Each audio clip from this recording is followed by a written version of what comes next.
thrive on other living organisms. It is this natural tendency that is harnessed in controlling pests. The Opicina arenocella is a grey-colored moth with a length of less than 28 millimeters. The female lays eggs on the leaves. In about 4 to 5 days, the eggs hatch. The newly hatched caterpillars are very active, moving restlessly over the leaflets. They often form galleries on the underside of the leaflets. These voracious eaters feed on the green parenchymatous tissue, and within days they reduce the leaves into skeletons. In the pre-pupa stage, they spin a cocoon and soon molt into a pupa. Before entering the pupal stage, they cause maximum destruction to the host plant. The larval stage lasts 36 to 54 days, and the pupal stage normally ranges from 9 to 12 days. Then emerges the moth. Premature dried leaves are an indication of the presence of these pests. Where the attack is severe, the trees would appear burnt, with only the tender leaves remaining intact.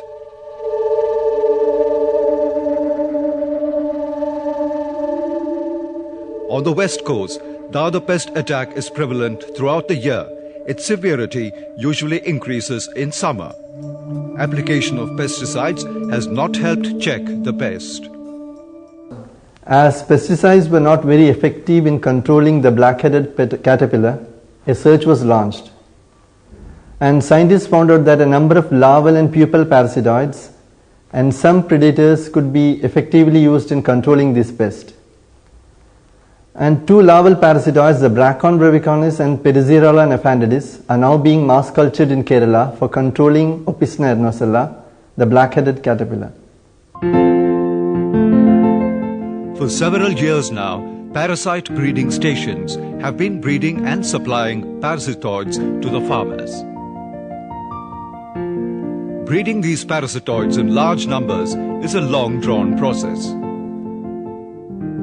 The first step is to rear the larvae of Corsera cephalonica, which serves as the host.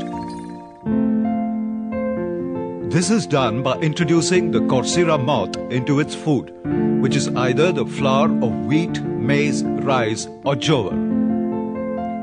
The females, after mating, lay a large number of eggs. The hatched larvae feed on the flour after making tunnels in it.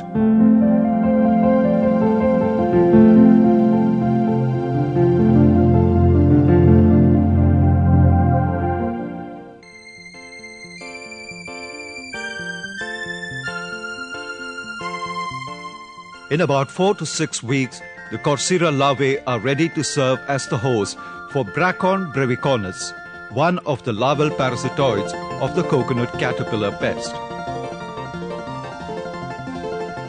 Bracon brevicornis are wasp-like hymenopteran parasitoids. These are honey brown colored with dark brown bands on the abdomen. Now begins the second stage of breeding. The mated female of the Bracon parasitoids are collected in test tubes into which the Corsera larvae are introduced.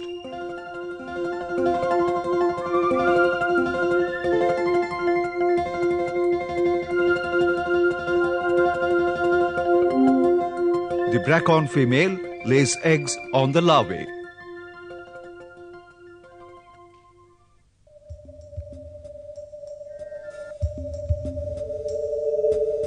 These are then kept for incubation. The tiny eggs hatch, and in about 20 hours, larvae of Bracon brevicornis become visible through the transparent chorion. These larvae reach the stage of adulthood in about 8 to 9 days, ready to be released in the fields. If the release is to be delayed, they are fed with energy-rich honey and kept in the breeding station.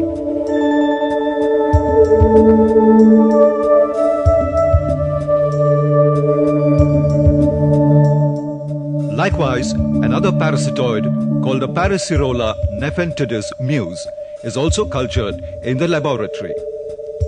Paracerola is an ant-like wasp.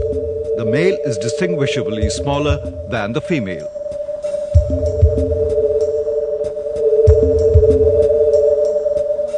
For breeding, a male-female pair of these parasitoids are supplied with the larvae of the Corsera.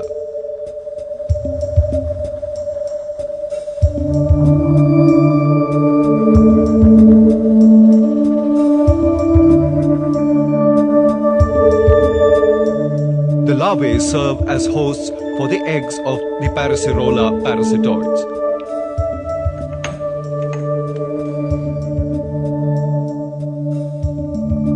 The eggs hatch within 24 to 36 hours after deposition. The larvae, while remaining in the egg chorion, feed on the body fluid of the host larvae.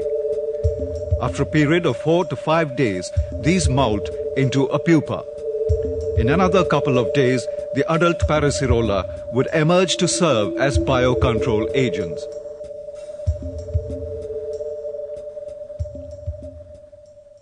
These parasitoids, so developed, are supplied to farmers for releasing them in the affected fields. Prior to their release, coconut plants are pruned of the affected leaves, leaving behind just 1 or 2 leaves colonized by the pest, the coconut caterpillar.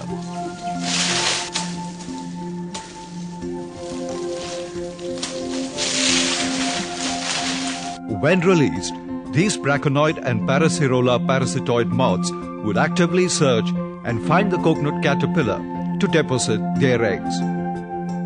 The eggs will hatch and the newborn larvae of the parasitoids will feed on the caterpillar of Opicina arenocella and thus save the plants from being destroyed. Apart from these parasitoids, there are 4 major predators of Opicina arenocella, namely Callida spindirula, Perina nigrolineata and Cardiastethus exiguus. And studies have shown that Cardiastethus exiguus, a bug which feeds on the eggs and first instar larvae of Opicina arenocella, is highly efficient as a predator in the field. And it is very easy to rear them artificially, and large numbers can be released in the field. Identifying parasitoids and predators for use as bioagents to control pest menace to crops is a daunting task. But the rewards will be rich in terms of nurturing a new, richer, disease-free generation of crops, and also in helping preserve a unique environmental heritage.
Welcome to the new session on Organization of Knowledge, Library Classification, Facet Analysis. Trends in Library Classification. The history, trends and developments in library classification can be traced from the epoch-making year of 1876 when Melville Dewey published decimal classification. During the past 12 decades, developments have taken place in the field of library classification. During the period, many general as well as special schemes have been published. Some of the major general schemes, namely Dewey Decimal Classification, Universal Decimal Classification and Column Classification, have witnessed major developments. Many national and international organizations and eminent classificationists took the course of library classification. Several international, national and regional conferences were held to discuss various aspects of classification. The output of literature covering various facets of library classification in terms of both macro and micro documents is very impressive. The following sections briefly deal with trends and developments, especially during the last 6 decades. 3 distinct periods. While tracing the trends and developments during the 100 years of classification, Ranganathan recognized 3 distinct periods, namely pre-facet period, transition to facet period and facet period. In pre-facet period, Melville Davis' decimal classification and C.A. Cutter's expansive classification were published. In the transition of facet period, Universal Decimal Classification and Library of Congress classification were published. The facet period witnessed the publication of Ranganathan's column classification, Bliss bibliographic classification, Library bibliographic classification and Fairmont Riders International classification. Some of these classifications have an organization or an institution to take up the responsibility for their revision, development, maintenance and application. The period from 1950 onwards can be called a golden period for library classification. In this period, a dynamic theory of library classification has been placed with the sound methodology for the design of a scheme for library classification. This methodology can enable one to organize new subjects and already known subjects in their proper places. This period is nominated by S.R. Ranganathan with his freely faceted analytico-synthetic classification scheme. In 1876, the first edition of DDC was published. Dewey was the first person to popularize the idea of the use of decimal fraction notation for the arrangements of books. DDC is a hierarchical classification scheme from general to specific. UDC was originally issued in 35 parts from 1899 to 1905. In 1905, the first completed international edition of UDC was published in French. The second international edition was published in French in between 1927 to 33. The third edition, comprising 7 volumes of tables and 3 volumes of alphabetical index, appeared in German during 1934 to 1953. The work for fourth full English edition was begun in 1943 and has not yet been completed. The first edition of CC was published in 1933. The second edition was released in 1939, incorporating a number of improvements. The third edition of CC was brought out in 1950, providing a facet formula for each basic class in terms of fundamental categories. Major developments in 1950s. Bibliographic classification. H.E. Bliss is the author of bibliographic classification. The outline of the scheme was published in the Library Journal in 1910. The condensed version was published in 1935 in System of Bibliographic Classification. It appeared in full form between 1940 and 1953 under the title Bibliographic Classification, extended by auxiliary schedules for composite specifications and notation. This edition was prepared by J. Mills and others. FIDCR. In 1946, FIDCA were formed. In 1962, it was renamed FIDCR Classification Research. Ranganathan has greatly contributed in it. He prepared annual reports from 1951 to 1956. These reports are remarkable documents of classification research in a country. CRG. The first meeting of Classification Research Group, or CRG, was held in February 1952. Their discussions were published as CRG bulletins in the Journal of Documentation. CRG issued a memorandum entitled "The Need for a Faceted Classification as the Basis of All Methods of Information Retrieval," based mainly on the principles developed by Dr. S.R. Ranganathan in 1955. Their work leads to brevity in the length of a class number, which led to the concept of retroactive ordinal notation by courts. In this context, J.E.L. Faraday's work on relational operator was extremely important. S.R. Ranganathan.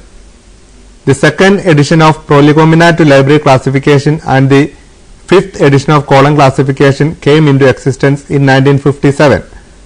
Ranganathan developed 5 fundamental categories called PMEST and their connecting symbols in it. Dorkin Conference. The first international study conference on classification for information retrieval was held at Dorkin in 1957. The conference suggested the need for a faceted classification for information retrieval. This set a trend towards faceted classification. General classification. Bibliographic classification appeared in its full form between 1940 and 1953. This is considered as an important scheme of classification. 15th edition of DDC appeared in 1952, but was found to be inadequate by its users. 16th edition came out in 1958 with the cooperation of the Decimal Classification Editorial Policy Committee and the Library of Congress. Library of Congress classification is an enumerative scheme of classification. UDC is an almost faceted scheme. It is guided by implicit principles, but its revision was extremely slow. Developments in 1960s. During the 1960s, much progress took place in different areas of library classification.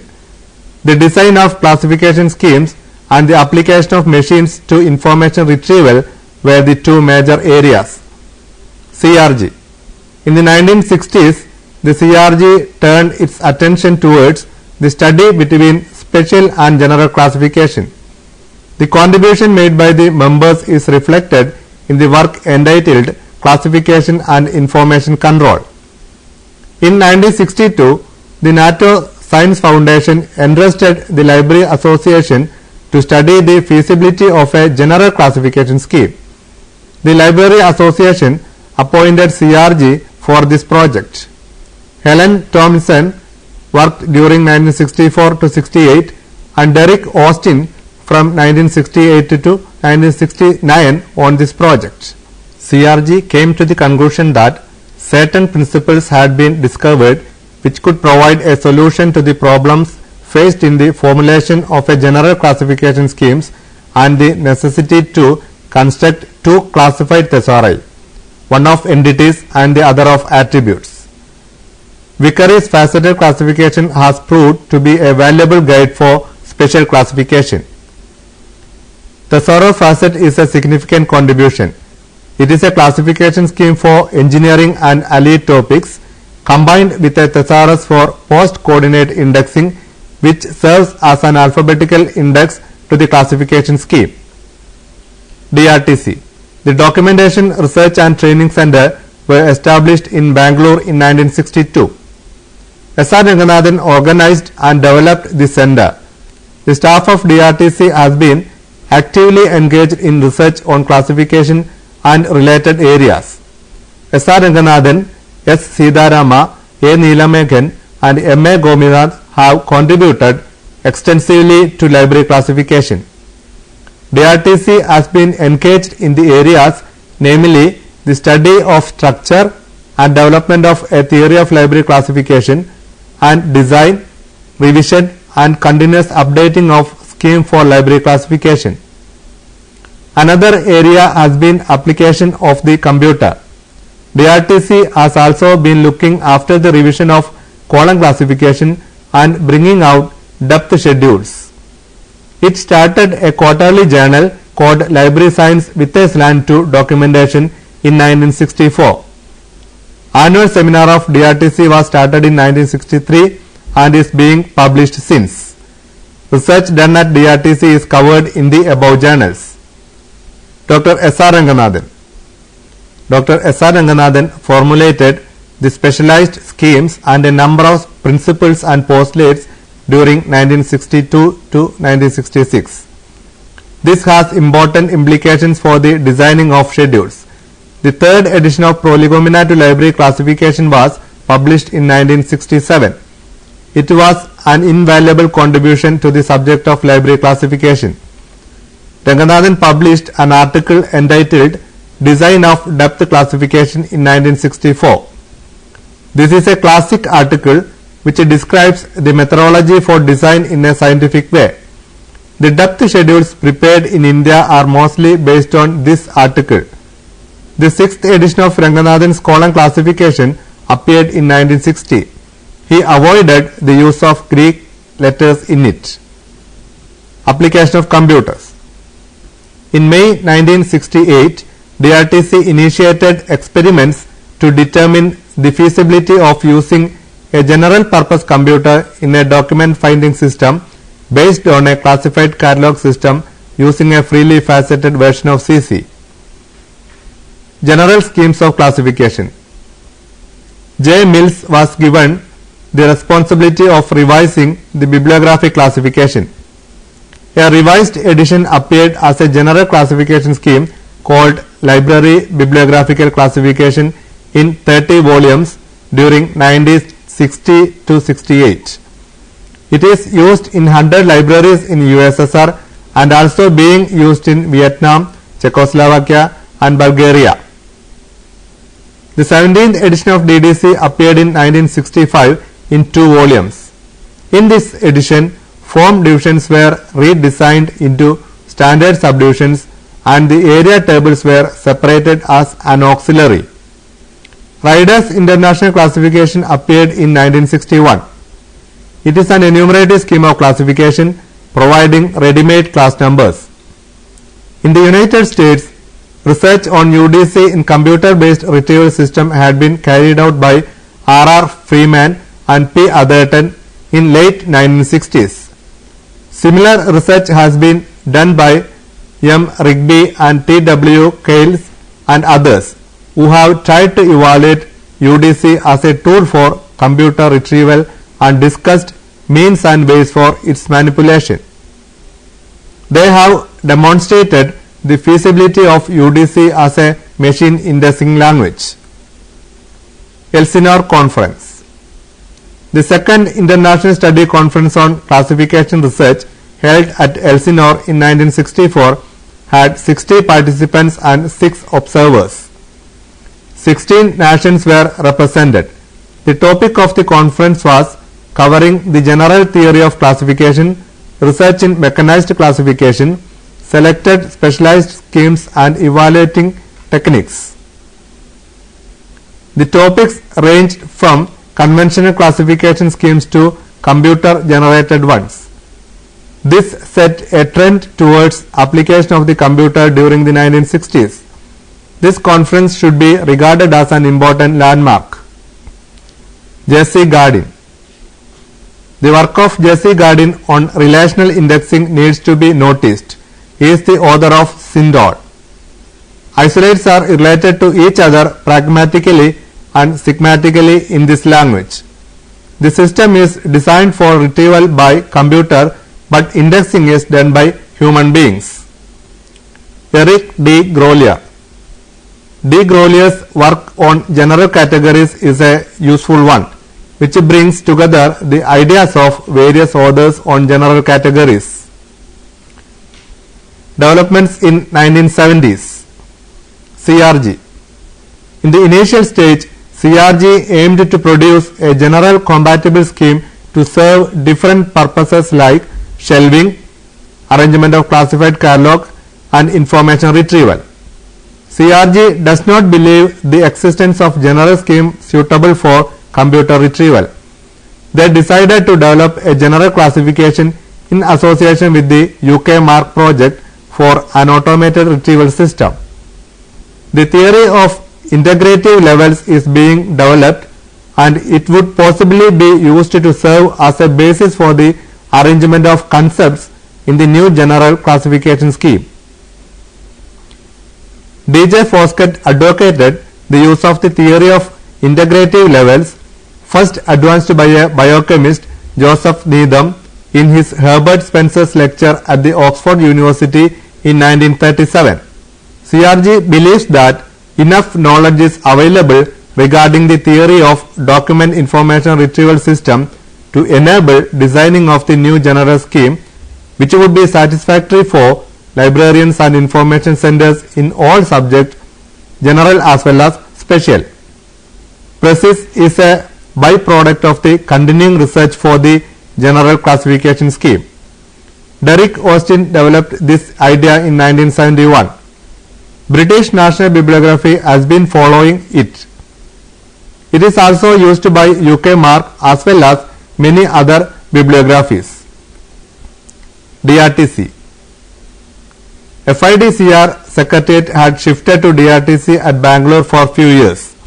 This time 55 depth version of column classification schedules were produced covering various areas during the 1970s to 1974. In 1973, Neelamegan rationalized the basis of modes of formation of subjects. This has important implications for the development of the theory of library classification. The developments at the notational plane were reviewed by G. Bhattacharya. He suggested that the theory for notation system should be based on normative principles. One information retrieval system based on the use of CC has been reported by B.S.S. Gupta. POPC. Postulate based permuted subject indexing is being developed at DRTC. It is a procedure for implementing the policy of grouping by juxtaposition. It has a strong classificatory base. The CC7 was expected to be published in late 60s. Theoretically, the approach adopted by Ranganathan was excellent. However, practicing libraries found that the schedule of CC7 too complicated for arrangement and retrieval of documents or information.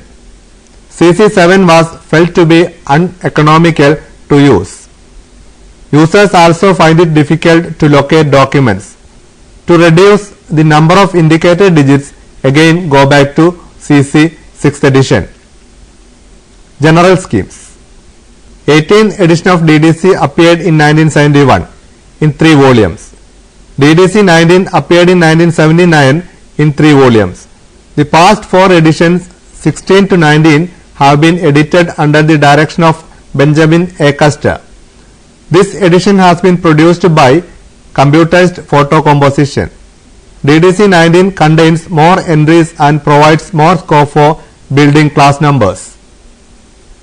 At the International Conference on Scientific Information, Ranganathan suggested that a team of persons consisting of epistemologists, psychologists, linguists, reference librarians, statisticians and classificationists investigate the way in which the human mind thinks, that is, the syntax of facets that will give the greatest satisfaction to the greatest number of readers. In 1966, Ranganathan put forward the concept of absolute syntax. According to Neelamegan, absolute syntax is the sequence in which the component ideas of subjects falling in a subject field arrange themselves in the minds of majority of normal intellectuals. Studies in psychology, linguistics, cybernetics and so on have supported the postulates of absolute syntax. Universal decimal classification does not have a general theory behind it because it lacks a sufficient and consistent body of principles.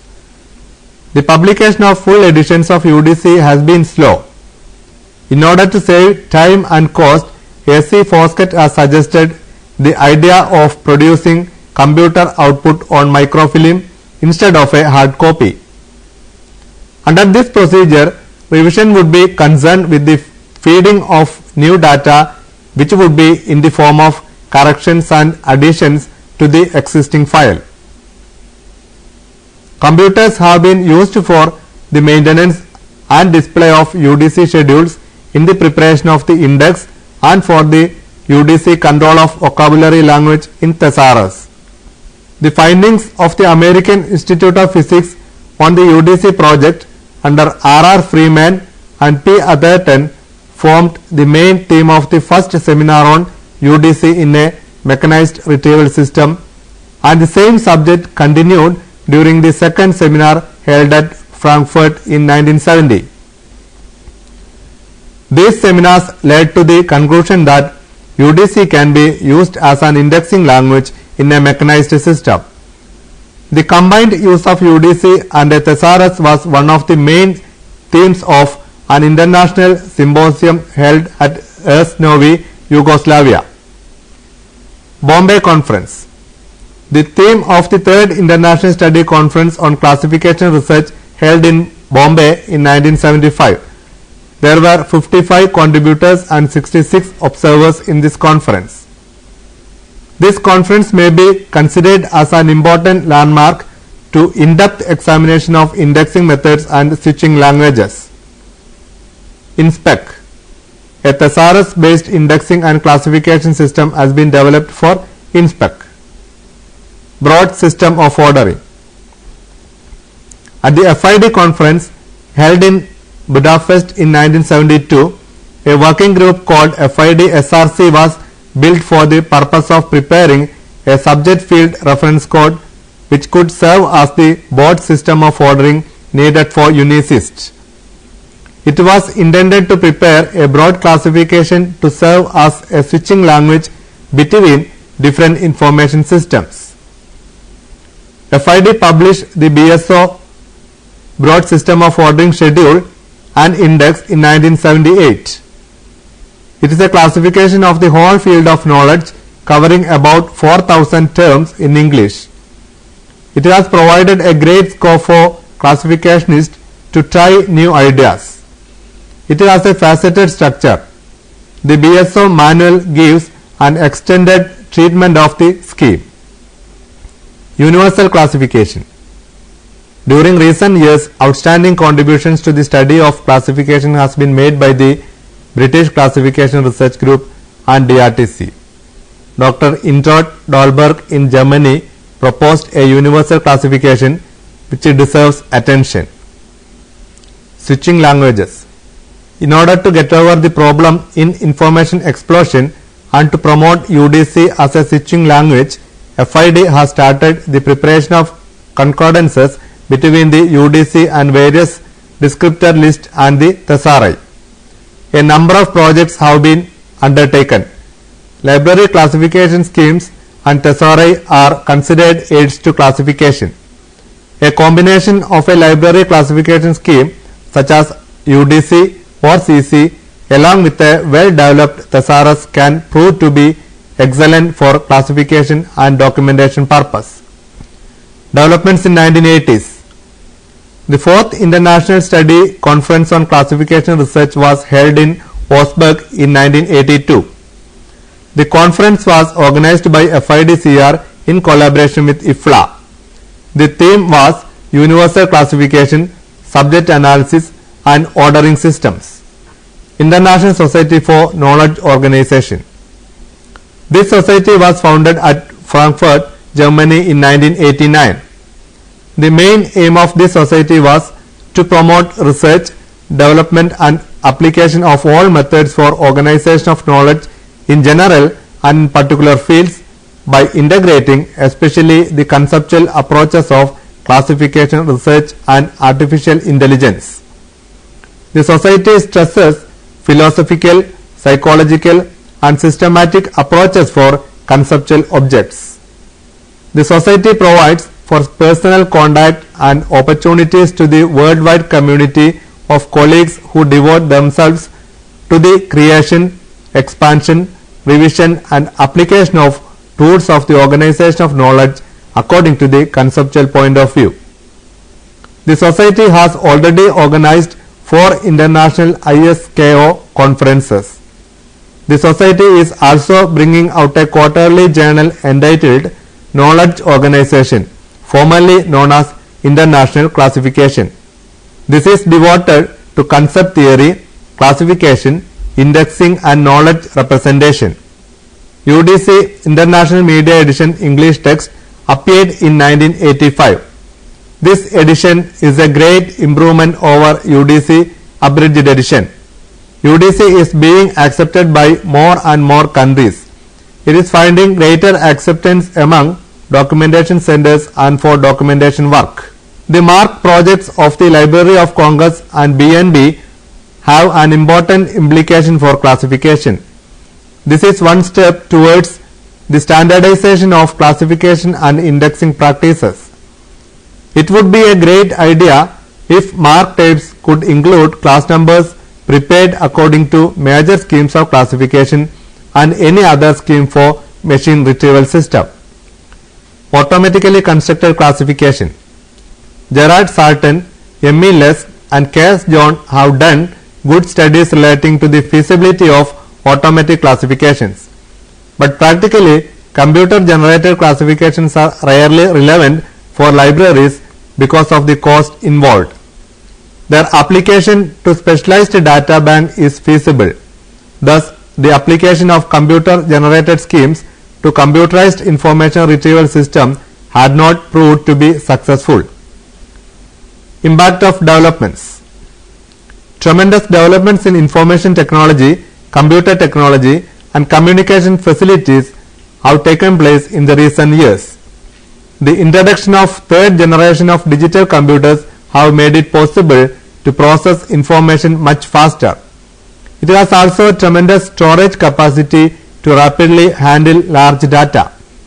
There is now an urgent need to formulate a general classification for use in computer systems to take full advantage of computers. LC and DDC, which are being used for MARC projects, are no good for machine systems. UDC, CC and BC2 have good potential for mechanization, but these have not been used by these projects. The need for mechanization has posed a challenge to classification experts. UNICIST aims to achieve a global information network.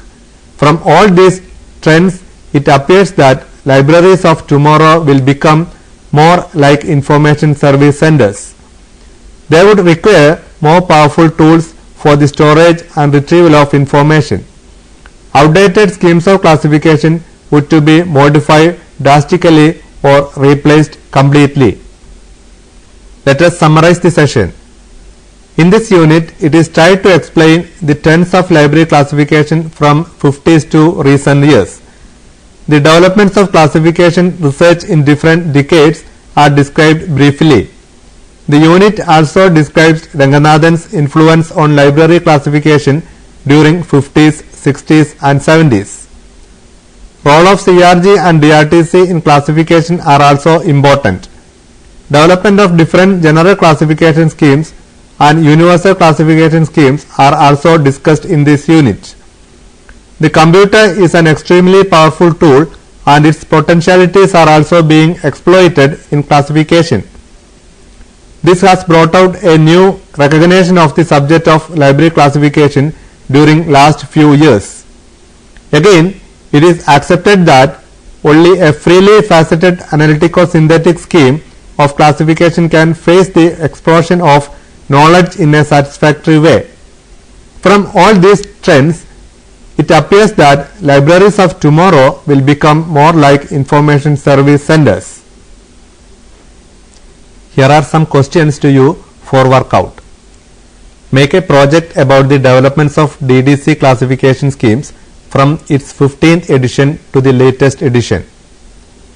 Elucidate the developments of universal decimal classification. Briefly explain the MARC project and MARC coding. Briefly explain the broad system of ordering. Briefly explain the role of DRTC from 1960s to till date.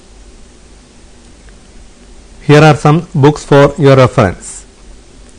Prolegomena to Library Classification, 3rd edition by Ranganathan S.R., 1967, Asia Publishing House, Bombay. Theory of Classification, 4th revised edition by Krishan Kumar, 1996, Vikas Publishing House Private Limited, New Delhi. Sayers Manual of Classification for Librarians, 5th edition, Maltby Arthur, 1975, Henry Deuce, London. Thank you for watching this session. See you next time Until then, bye.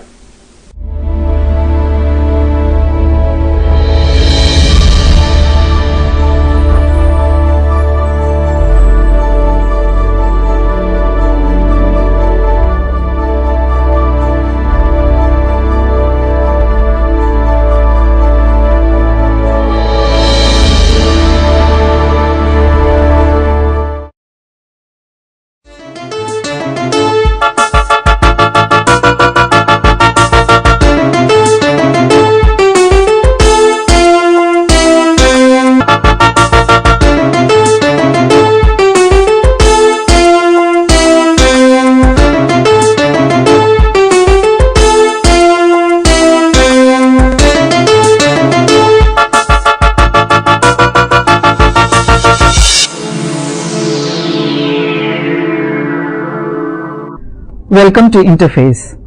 Today we have with us an eminent scientist from the country, Professor K.P. Gopinathan, who took his PhD from the Indian Institute of Science, then joined there as a faculty after several years of postdoctoral experience. He continued to be there and he served as the chairman for 10 years in the microbiology and cell biology laboratory.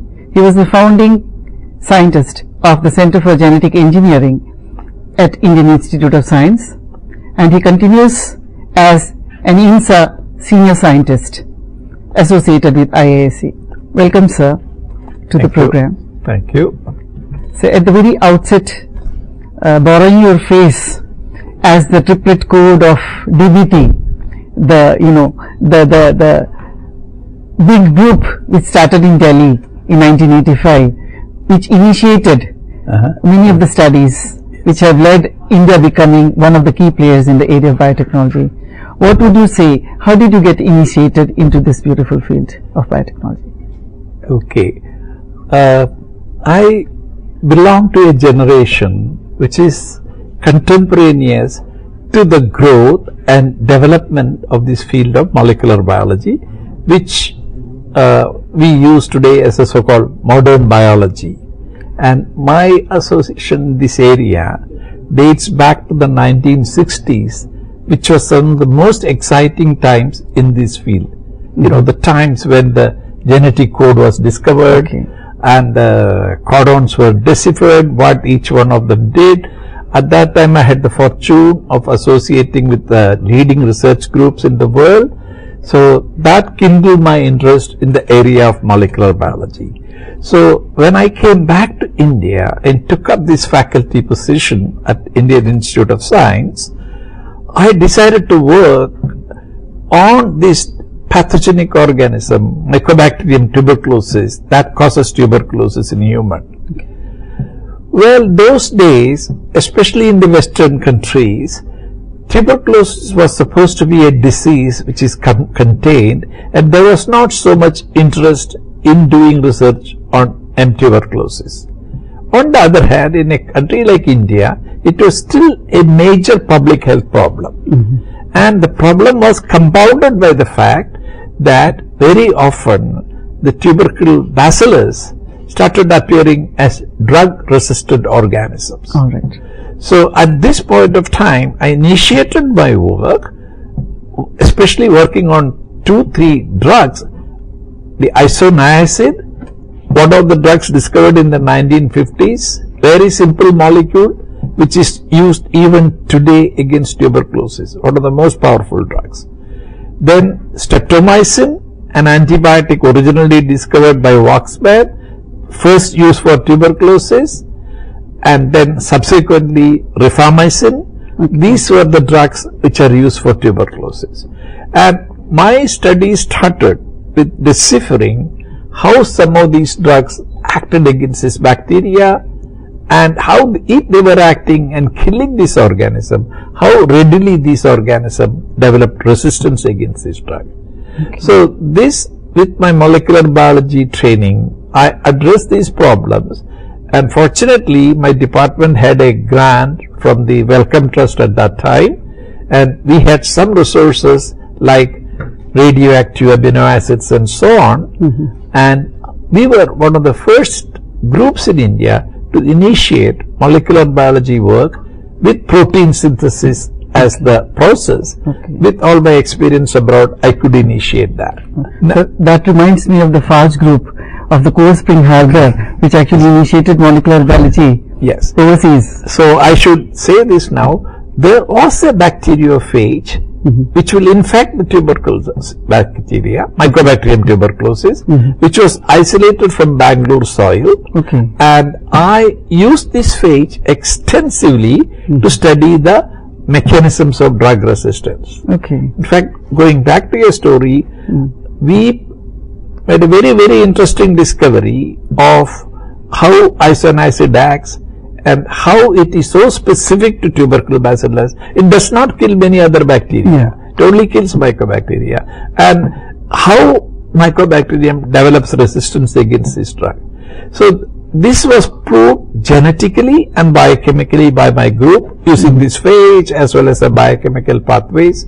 And when we sent this paper for publication in the 1980s, to the journal Nature, Okay. it was sent back to us saying that there is not sufficient wide readership for this kind of work. Okay. And it was returned, but believe it, 10 years later, in 1991, after the advent of recombinant DNA research, the same work was repeated by a group from UK and Europe, and it was not only published by the same journal Nature, it became the cover story as well as it became the newspaper headline, how important this discovery was. Okay. I was totally frustrated by this rejection, Okay. because I had to publish my paper then in our Indian journal Current Science, because it was not accepted by Nature, and it went unnoticed. For that reason, it was in the Indian journal. Okay. However, a few years later, the editor of Nature, Maddox, came to India. We had a discussion, and I pointed out this fact and I showed him my data and the paper. He was very regretful about it, and he went back to UK and wrote an editorial in Nature how important this work was done here before. But of course nobody reads that rejoinder. Everybody read only the paper, and I didn't get the priority for that work. Okay. So at this point of time, I decided to change my area of work because I felt I was scooped on what I have been doing. Okay. All right. So I thought, and in the meanwhile, the recombinant DNA technology and genetic engineering came into. Fortunately, I had a chance to associate with some of the laboratories which were pioneers in this field. I went to UK and did the DNA sequencing work there, and this was the group which also was very actively participating in these enzymes called restriction enzymes, which won the Nobel Prize that time. So I had a first-hand experience with that. So now we could ask questions in biology which we were not able to do earlier with the powerful techniques of genetic engineering. So once again, we were one of the first groups in India to initiate research on recombinant DNA research. And for my work, I chose an organism of importance to India, of economic importance to India, that is the silkworm. Okay, so that was the reason for the shift. Shift to the silkworm. Silkworm is economically very important. In India, nearly 6 million people make a livelihood with sericulture, cultivation of silk, and the silk research and activity are mostly confined to the Central Silk Board laboratories, who were primarily concentrating on the extension work, how to supply the better races and breeds to farmers and so on. Nobody has ever thought of using it as a basic system for carrying out research. So in terms of a scientist who is interested in genetics or molecular biology, this organism provides a great choice. I mean, the fundamental question I asked was that although the information to produce silk is present in this organism at all times of its development, why is it making silk only at a particular time point? Or why is silk produced only in the silk glands and not in other parts of the body? So what is this specificity, what is this differential expression. So this is an excellent textbook type of model to study that. So I used the recombinant DNA technology to clone the genes, to express the protein, to make the silk protein in the laboratory, and find out all the molecular mechanisms of how this gene expression is regulated. So I would like to chip in, because there were exciting times when your laboratory had been instrumental in publishing a paper with the glowing silkworms on the cover of a journal called Biotechnics in 1994. That was cited as the first example of using an animal system for biotechnology. That's correct. What happened is then, while we were doing this basic work on silkworm, this idea came to me. That was the time people were trying to make recombinant proteins. Mostly it was done in bacteria. Yes. So I thought at that time, these silkworms, silk is a protein. Yes, yes. So silkworms have an enormous capacity to produce large quantities of protein. Yes. So I thought whether we could gently pervert this organism to make proteins other than silk.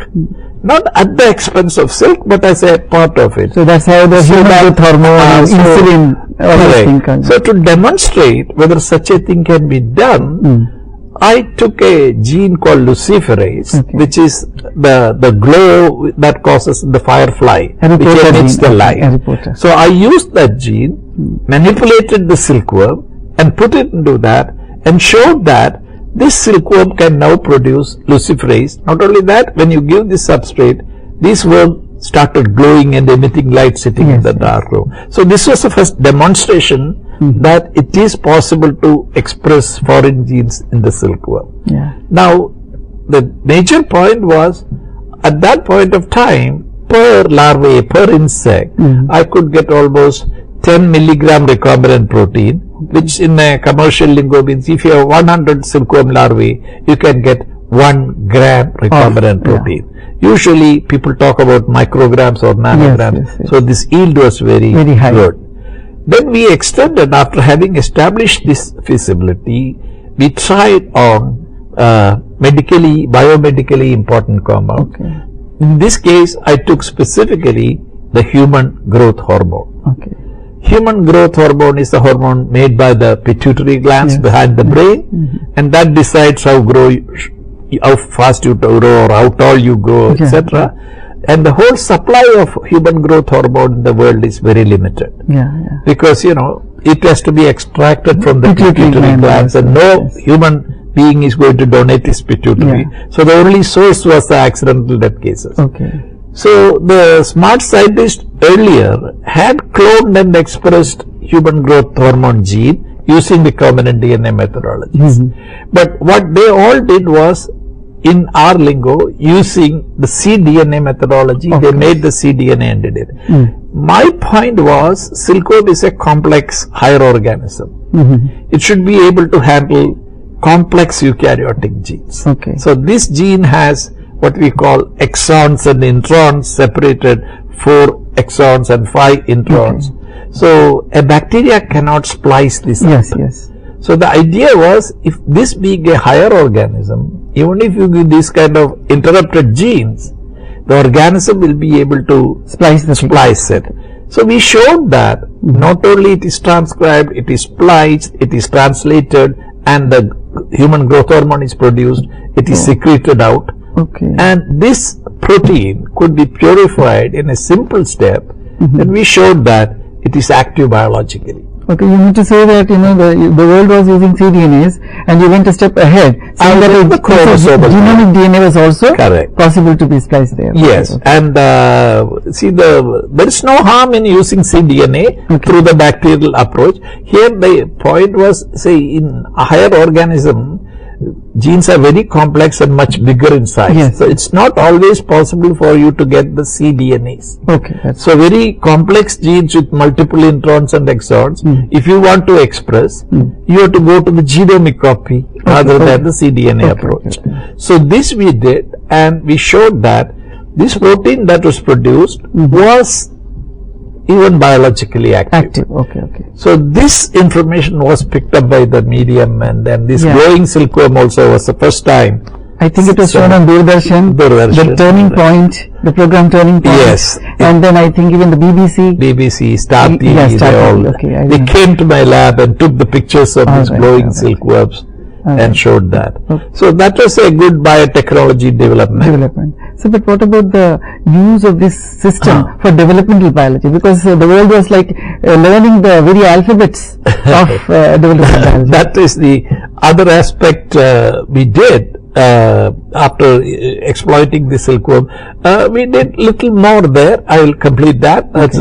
Instead of using this firefly luciferase gene, there is something called the green fluorescent protein. So we used that, and the advantage of tagging with such a thing was, if you make a virus of that sort, wherever such a virus goes, it leaves a footprint of green fluorescence. Yeah. So you don't have to inject luciferin and when you want to screen an antiviral drug. Okay. When you do this, you don't have to culture the virus, count the colonies, so you can follow the footprint of the green fluorescence. Because it is effective, if it is effective, the green fluorescence is destroyed.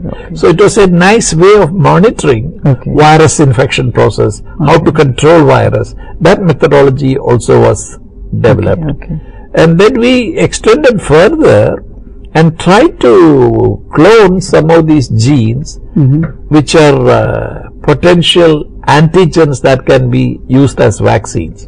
So we used a veterinary virus, rinderpest virus, and there is another virus called, which affects the small ruminants, it's called PPRV. Those two viral antigens cloned and expressed in silkworm and showed that they are very active. Why I did was, this work is still not complete. My ambition and to do was that you take the case like rabies. There are vaccines against rabies. But if a mad dog bites, people take injections. These are tissue culture vaccine, etc. But where does the rabies originate? It originates in the wildlife. The foxes bite the dogs and they get it, or even our wild animals like tigers and others. So you're talking about the reservoirs of these viruses. So what we thought was, if we make this recombinant silkworm containing these viral antigens, we can use such larvae as a bait to feed these organisms. Because this is a little caterpillar which can be, rounded up. These animals, carnivorous animals, don't eat. Was it a way of feeding the antigens?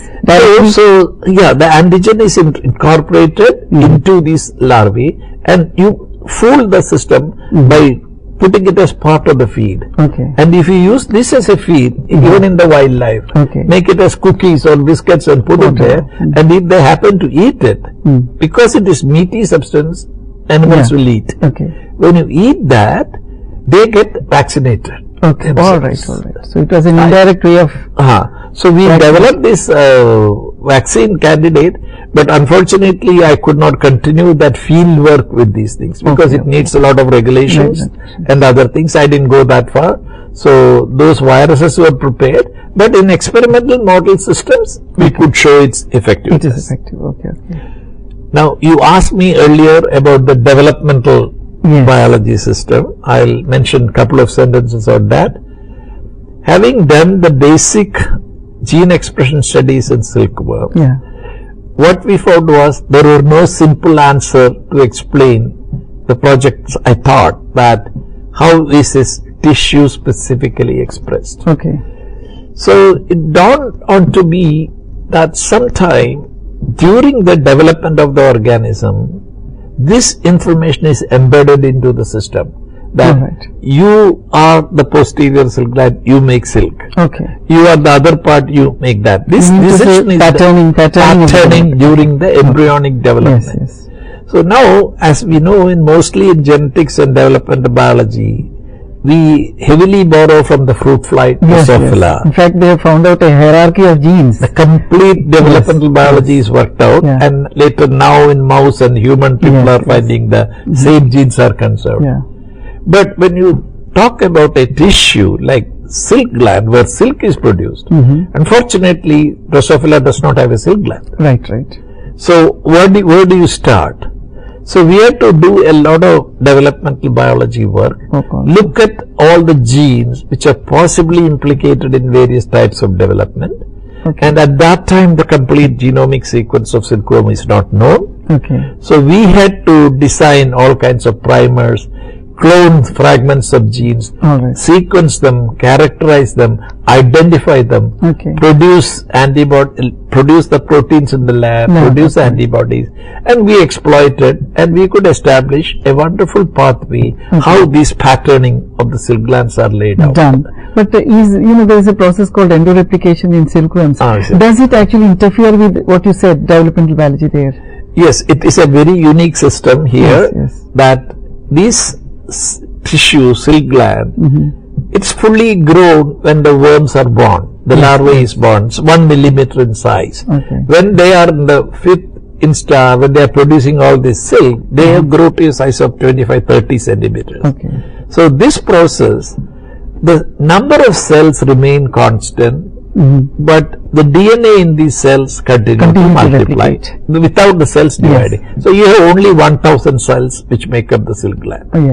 So this silk DNA continues to replicate. So this is one strategy adopted by these worms to, without spending the energy for dividing the cell, you keep on multiplying within the same cell. So you have a huge cell sitting with lots of DNA. About 19 rounds of replication. 19 rounds of replication, which translates to 2 to the power 19, which is about 400,000 times. Like it's a way of making multiple copies? Multiple copies, because it is known that some of the genes which are expressed selectively, there is a puffing or certain parts of chromosomes enlarged. But silk is a complex molecule. Many things are involved in making silk. It's not just enough to amplify that silk gene. So many other genes are amplified. So they are all located on different chromosomes. So instead of amplifying one region, this has adopted a strategy of amplifying the entire set of chromosomes. In fact, this process is known as endoreplication, and we have used this as a clever tool to find out the developmental patterning. When does this endoreplication set in? How does it do with the commitment to make silk proteins? So I'll chip in one more question. See, you have told about the codons, because you have been one of the pioneers in studying at the time when the genetic code was being cracked, I think, when the key players of small bio were actually being discovered, as you said. So I would like to ask you, if the silk gland is only producing silk, is there a codon bias in those cells alone? Yes, absolutely. I would say a codon bias. Silk is the primary protein. The silk fibroin is a primary protein, which is a very heavy codon bias, because silk protein is made up of primarily 3 amino acids, you will say glycine, alanine, serine. So almost 50% of all the amino acids are glycine. Therefore, almost the alternate codons in the silk messenger is glycine. So the worm undergoes a peculiar situation called functional adaptation. The idea is, the commitment of the tissue is to make that particular protein. So what best it can do to bond that protein optimally. So for this functional adaptation, you want to enrich with respect to glycine. So even the amino acid pool is going to be completely biased? Not the total pool, but amino acids are activated as amino acid tRNA before it gets in the protein. So yes, the glycyl tRNA would be tremendously high. The next abundant amino acid is alanine, then it is serine. So these 3 amino acid pools go up very significantly. So going back to why do these pools go up? In molecular level, if you think, these tRNA genes are transcribed by an enzyme called RNA polymerase 3. So it is very important for the cell to coordinate the expression of RNA polymerase 3, because there is no point in making all the messenger and keeping it. It has to be translated into the protein. So how does this coordination work? How do they cross talk with each other? So that has been one of the themes of my work, and we have published, we have discovered some of the important regulatory factors, Okay. and how this is controlled. Which kind of hijacks the system to make only protein? Predominantly Protein. glycine rich fibroin Silk. proteins. Okay.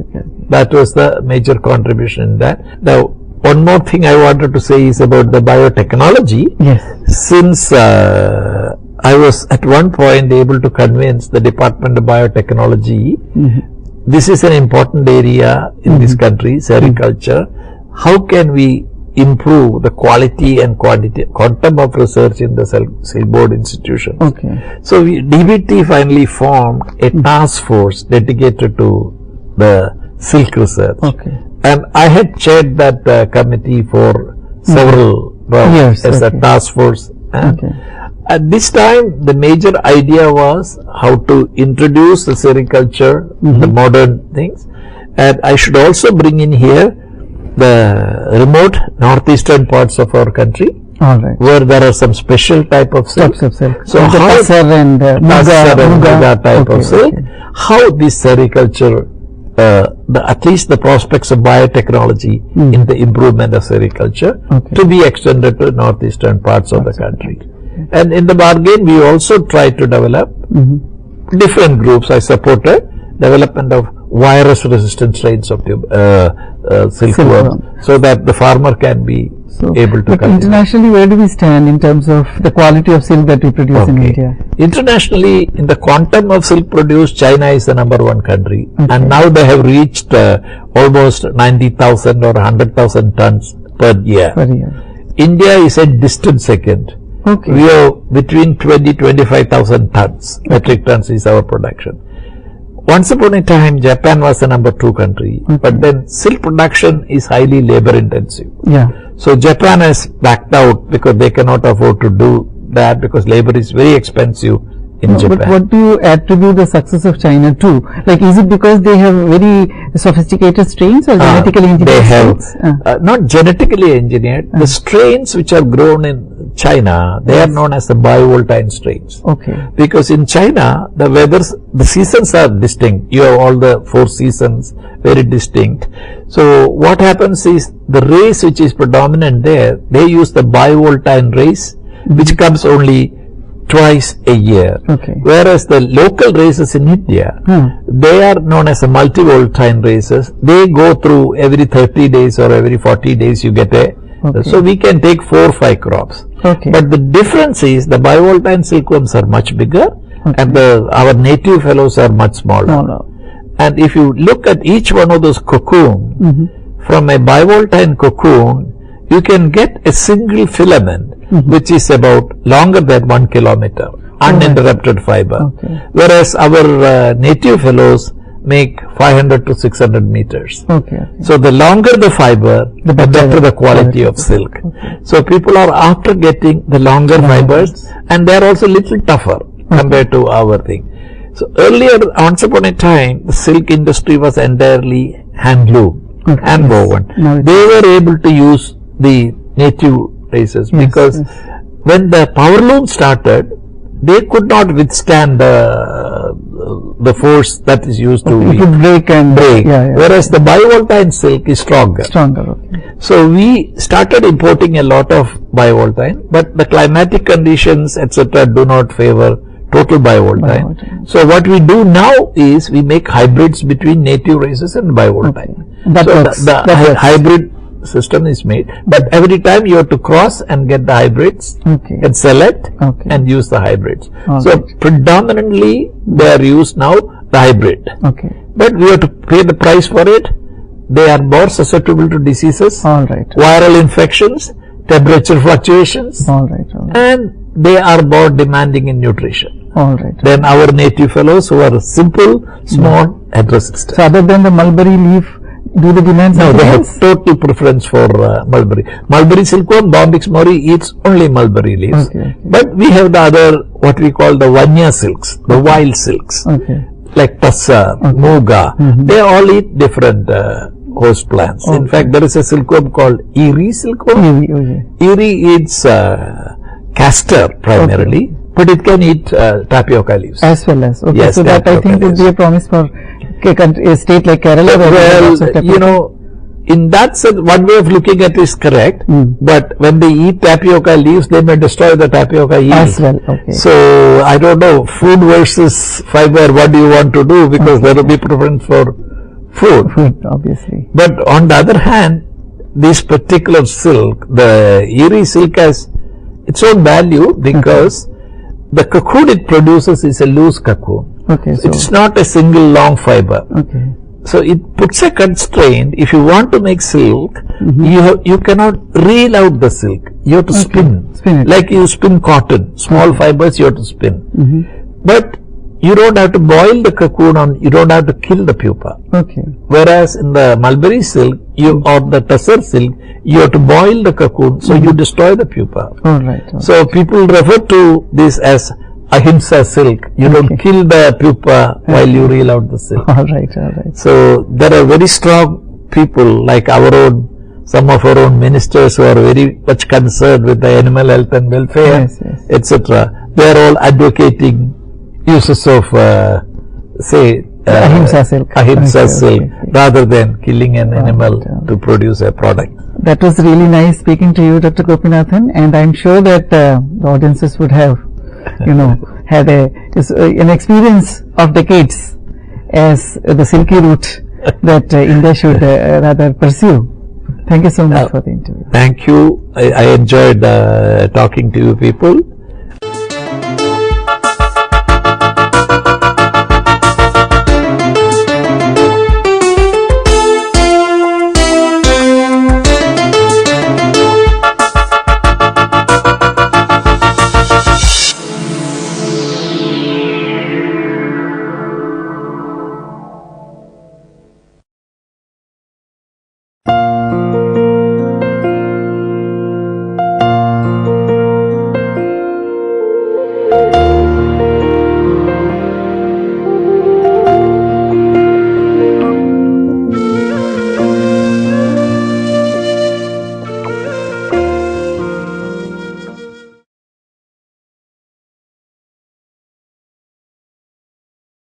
Hello friends, welcome back to the Egyptian art. In continuation of our discussion on Egyptian art, in the last episode, if we look at again the huge imposing sculptural representations of the kings or pharaohs, we can find that they are rigid, static, and they suppress spontaneous forms of expression. All of them embrace a stereotyped style, leaving little room for individual expression. They are therefore very much anti-individualistic and predominantly devoid of the feeling of intimacy. As a result of these features, they come to represent a group hailing from a higher degree of reality, a group towering above the day-to-day reality, a group in which every member identifies himself or herself with a super-individual and superhuman stature.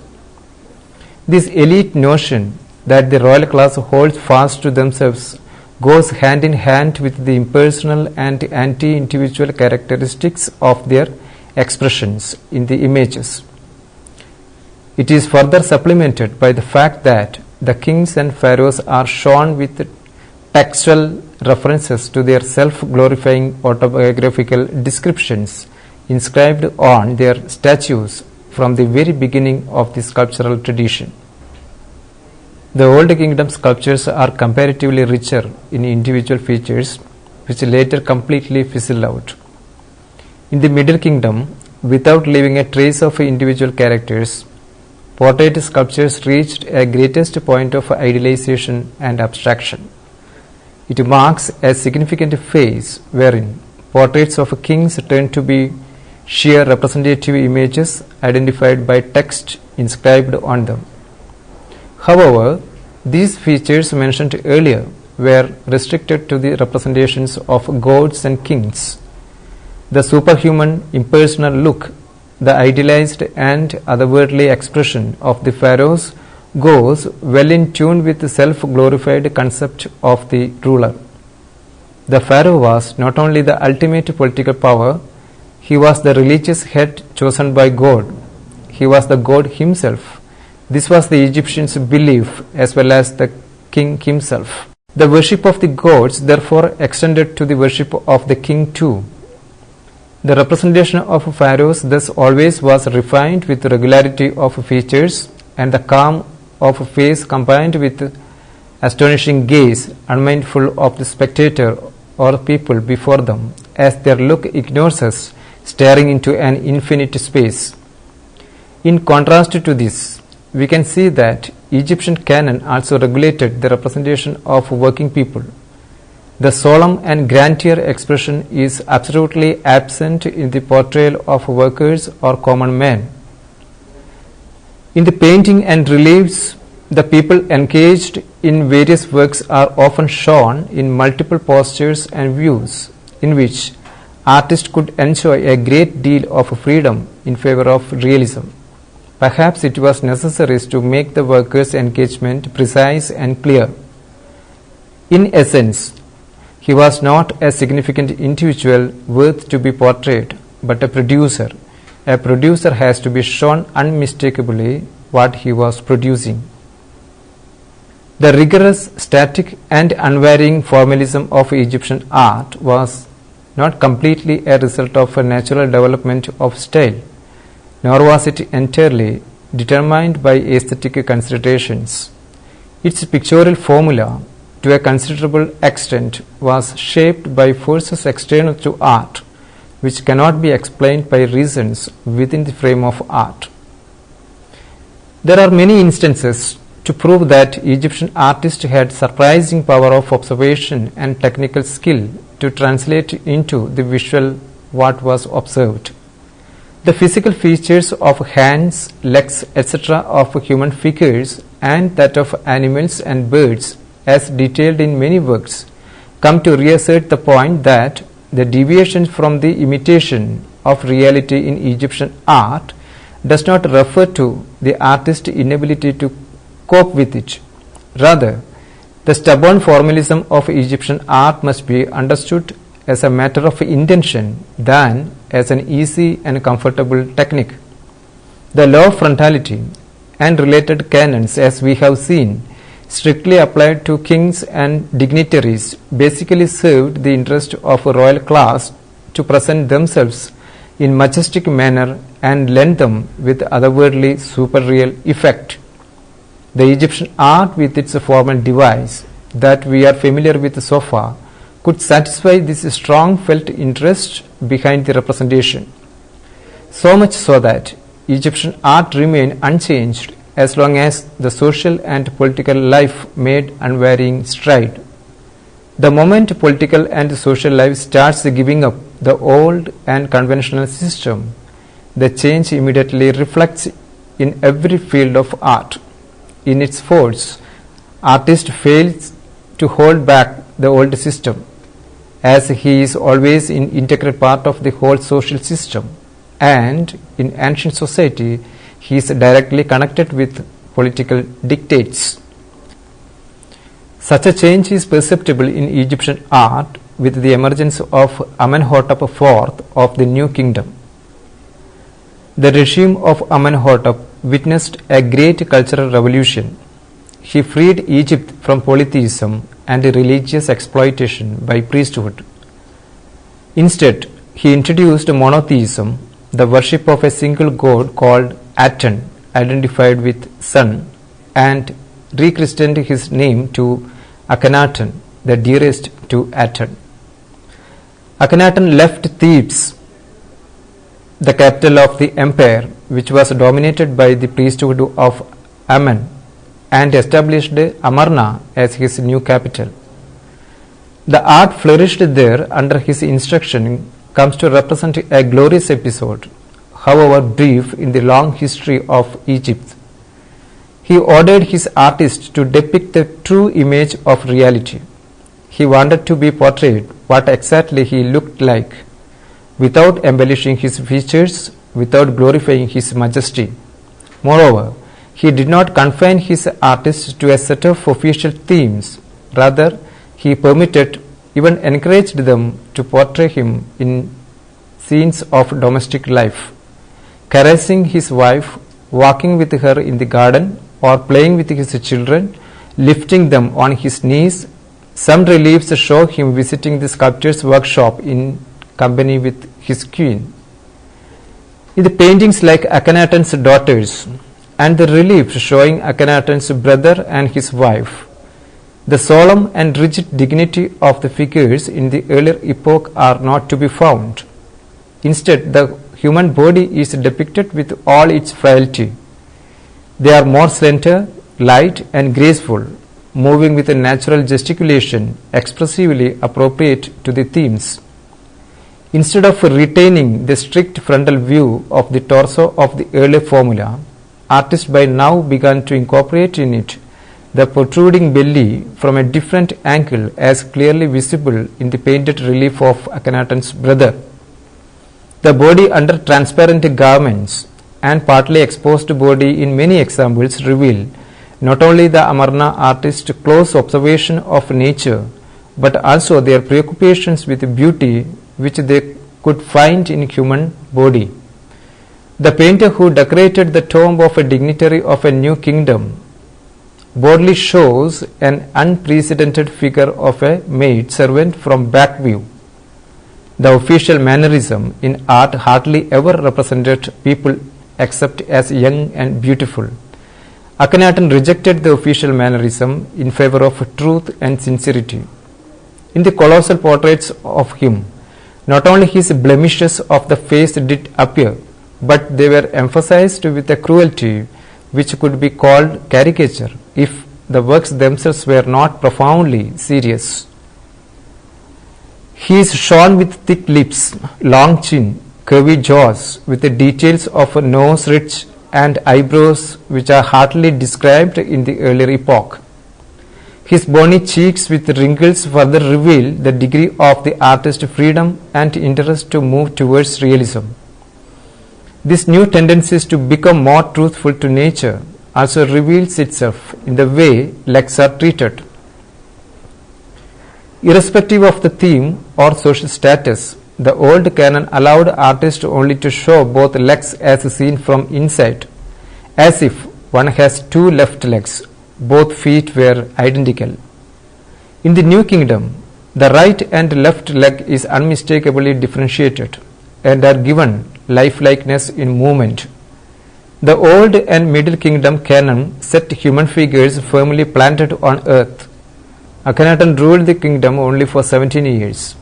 After his death, his brother and successor Tutankhamen restored religious orthodoxy with the worship of Amen. The New Kingdom art returned to the old, but the new stylistic innovations survived in considerable measure. The interest in furniture decoration, fondness for daily life, etc., retained their hold on artistic expression as seen in the tomb of Tutankhamen. The gilt and painted wood relief of the throne of Tutankhamen found in his tomb, now in Cairo Museum, is showing the king and queen in idyllic postures. He is sitting on a chair in a comfortable, commonplace posture, which in fact was inconceivable in the old convention. Measuring against the old canon and proportion, his wife is no smaller than he, seems to be gently caressing his shoulder, appearing in a translucent garment, while the sun god, represented as a golden orb, is stretching his hands in blessing down to them. Figures to have another characteristic of Akhenaten's period are still slender here. At the same time, we can also see that the old pictorial conventions were not completely swept off in the New Kingdom arts.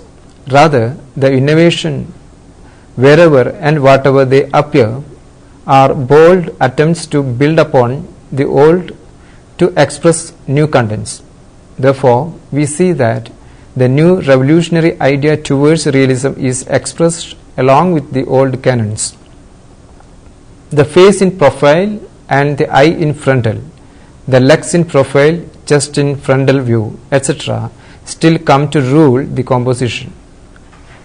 These vicissitudes tell us about an important factor in the evolution of art. Whenever at a given moment of history art attains new heights of expression, it is soon threatened by academicism. it will become ossified and full into conventionalism unless a new style, building on earlier artistic and technical achievements, escalates a form to express a new content. Despite the rigorous discipline imposed on artists by its centuries-old canon, Egyptian art proved itself capable of revolutionary change, for it went on to create the highly original Amarna style. Despite the encouragement of the ruler himself, it was not easy for artists accustomed to working in traditional pattern to rise to the challenge. The extortion of freedom, far from making the task easier, made it much harder. Such an experiment could only be a success to the degree that a body of a trained and experienced artist already existed.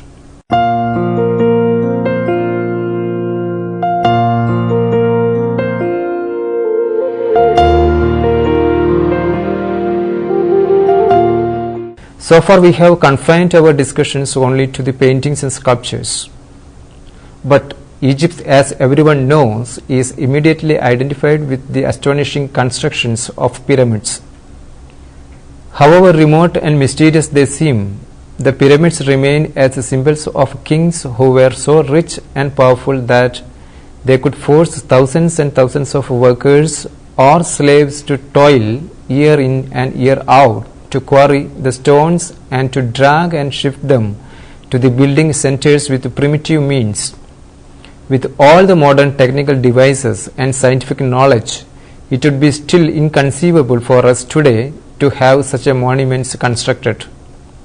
The Great Pyramids at Giza, according to the Greek historian Herodotus, took 30 years to complete, of which 10 years were spent to construct the road for hauling the stones and the 20 years on the pyramid itself. The core of the pyramid was made of large stone blocks from the adjacent quarry below. Probably 1 lakh people comprising workers of various occupations, slaves or war captives were engaged 3 months a year, consecutively for about 30 years. The height of Cheops pyramid, for instance, no king and no kingdom would ever dared such a trouble for the creation of a mere monument to immortalize its creator. In fact, the Egyptian pyramids were not mere monuments to immortalize themselves. It had some religious functions to serve both kings and their subjects. As mentioned earlier, the king was viewed as a divine being. His death was a departure from earth to ascend to the world of gods where he had come from. The pyramid shooting up to the sky was believed to offer him help to his ascent. Death is not an end to his life, but it marks his passing away from his mortal existence to the other world. The English phrase, "one passes away," finds literally meaningful in this regard. The ka or spirit of his mortal body had to be preserved from natural decaying. The deceased pharaoh, therefore, was elaborately embalmed and bound up in strips of cloth. It was for the embalmed or mummified body of the king that the pyramid had been built up. The mummified body of the king or the member of aristocracy or high official was laid on the burial ground at the right center of the huge stone mountain in rectangular shape called mastaba in a stone coffin. In and around the pyramid were concealed large wooden boats which Horus would use in his voyage with the deceased king. One such boat recently found near the pyramid of Cheops is 131 feet long. However, it was believed that the preservation of the body, that means mummy, alone was not sufficient to ensure the deceased king's ascent to the world other than this. If likeness of the king as he was actually in his mortal life was also preserved, it would make more sure that he would continue to exist forever. Kings' figures were chiseled out of imperishable granite and put them in the tomb where no one saw it to keep the king alive, as one Egyptian term for sculptor means. Unlike the general assumption, the tomb of the pharaoh was not limited to a single pyramid. The pyramid is only the most important of a number of imposing structures which together form elaborate architectural complex around the actual burial place. They are closely associated with the funeral worship of the deceased pharaoh. Such funerary temples dedicated to the worship of the dead pharaoh first appeared in the Old Kingdom. The most interesting of them is the lower Chephren temple, built of immense blocks of red granite and paved with the slabs of Egyptian alabaster. It is completely devoid of ornamentations or reliefs, but in front of the pillars and walls there were 23 colossal statues of the pharaoh. The development of the pyramidal architecture reached its climax in the 4th dynasty. The pyramids of Messerinus, Chephren and Cheops at Giza mark this high point. But the first was built at Saqqara by King Chaucer's architect Imhotep, who was later identified and worshipped by the Egyptians. As if by the superimpositions of the mastabas of decreasing size in the form of steps shooting up, the step pyramid occupied the center of a precinct enclosing several chapels within their courtyards. It was the first stone architecture. Earlier structures were built of mud, reeds and dried bricks. Apart from the funerary temples and pyramids, temples dedicated to the worship of various gods were also built from the beginning of a historical period. But monumental temples with elaborate structures were entirely new creations of the new kingdom. The increasing wealth of temple treasuries created favorable conditions for the development of a classical type of Egyptian temple. Interestingly, it was at this very time that glorification of the pharaoh's military exploits began to appear on the temple walls in the form of large reliefs of battle and hunting scenes. The reliefs of the temple Seti at Karnak and of Ramses III at Medine, Habu, etc. bring us beautiful descriptions of such glorification, which performed active function in political propaganda. But in many instances, a new statuary type portraying the pharaoh kneeling before the god was also introduced, which indirectly encrusted an idea in the society that the kings bowing to the god were also bowing to the priest, who after Akhenaten's spirit emerged as powerful servants of the gods.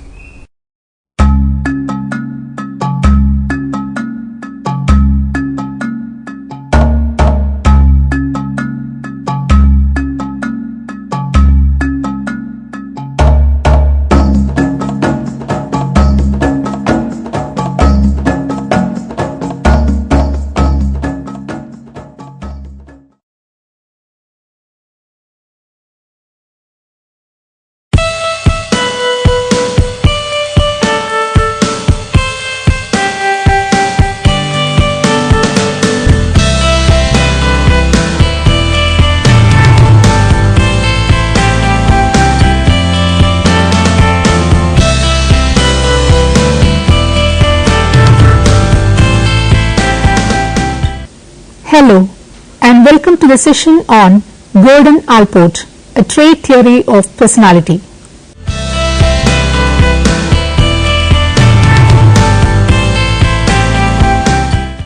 Definition of personality and concept of trait. Gordon Willard Allport provides a precise definition of personality as follows. Personality is a dynamic organization within the individual of those psychophysical systems that determine his unique adjustments to his environment. In 1937, that determine his characteristic behavior and thought in 1961. The term dynamic organization implies that not only is personality constantly developing and changing, but there is within the persons some kind of central organization. This holds the components of personality together and related them each other. The term psychophysical systems implies that person is not just a hypothetical construct formed by the observer, but a real phenomenon composed of mind and body elements fused into a personality unity. The term characteristic signifies the uniqueness of the single person. Concept of trait. It is said that no two people are completely alike. According to Alport, trait is the most valid unit of analysis for representing what people are like and how they differ from one another psychologically. He defines trait as a neuropsychic structure having the capacity to render many stimuli functionally equivalent and to initiate and guide equivalent, meaningfully consistent forms of adaptive and expressive behavior in 1961. Alport in 1966 published an article entitled Traits Revisited, in which he proposed 8 basic criteria to define a personality trait. A trait has more than nominal existence. Personality traits are not fictions, they are a very real and vital part of man's existence. Every person possesses certain generalized action tendencies, for example, aggressiveness, extraversion, honesty, introversion, etc. These are real and actually exist inside people. A trait is more generalized than a habit. Traits account for the more permanent, enduring and general features of our behavior. Habits, while enduring, refer to more specific tendencies and are less generalized in terms of situations which may arouse them or responses which they evoke. For example, a child may brush his teeth twice daily. This is a habit. With the passing of years, brushing one's teeth not only becomes habitual but is woven into broader systems of habits, namely a trait of personal cleanliness. A trait is dynamic or at least determinative in behavior. Traits underline behavior, they cause behavior. They motivate the person to seek stimulus situations in which he can manifest his traits. For example, a college student with a strong sociability trait does not just sit around and wait to go to parties to be sociable. He actively seeks out parties so that he can express his sociability trait. A trait existence may be established empirically. Traits cannot be observed directly, but it is possible to verify their existence. To give an example, repeated actions of subjects, case histories or biographies or statistical techniques that determine the degree of coherence among separate responses, etc. A trait is only relatively independent of other traits. No trait is an island. They overlap. There is no rigid boundary separating one from another. Rather, the personality is comprised of a network of overlapping traits only relatively independent of one another. A trait is not synonymous with moral or social judgment. Personality is important, not character. Many traits like loyalty, greed, etc. are bound by social demands and socio-cultural factors. A trait may be viewed in light of either the personality that contains it or its distribution in the populations at large. For instance, the trait of shyness has both unique and universal aspects. It is unique for the person because it influences a person's life. As a trait can be studied universally by constructing a reliable and valid shyness scale and determine how people differ in it. Acts or even habits that are inconsistent with a trait are not proof of the non-existence of traits. Types of trait. Alport proposed that traits may be classified into a threefold and somewhat overlapping category system according to the degree to which they pervade and influence individual behavior. Cardinal traits. If a trait is extremely pervasive, so pervasive that almost all a person's activities can be traced to its influence, it is a cardinal trait. The meaning of a cardinal trait may be readily grasped by considering the many trait adjectives derived from historical and fictional characters. To give an example, when someone is being referred to as being a Gandhian, the cardinal disposition of being non-violent is being inferred. Central traits. Less pervasive but still quite generalized dispositions of the individual are what Alport termed central traits. They are the building blocks of personality. Specifically, central traits are those tendencies that a person often expresses which people around him can readily discern. To cite an example, a person being outgoing, sociable, etc. Secondary traits. These are dispositions which are less conspicuous, less generalized, less consistent, and thus less relevant as compared to cardinal or central traits. Food preferences, specific attitudes, and other situationally determined characteristics of the person would be classified under this group of traits. However, it must be remembered that to know the secondary traits of a person, the person must be known quite intimately in order to discern the secondary traits. Common traits versus individual traits. Alport also distinguished between common and individual traits. The former includes any generalized dispositions to which most people within a given culture can be reasonably compared. The logic for assuming the existence of common traits is that members of a given culture are subject to similar evolutionary and social influences, therefore they develop somewhat roughly comparable modes of development. Those characteristics peculiar to the individual which do not permit comparisons among individuals are referred to as individual traits. They are also called personal dispositions or morphological traits, and these traits always operate in unique ways within each person. This category of traits most accurately pinpoints the personality structure of any given individual. The proprium, development of selfhood.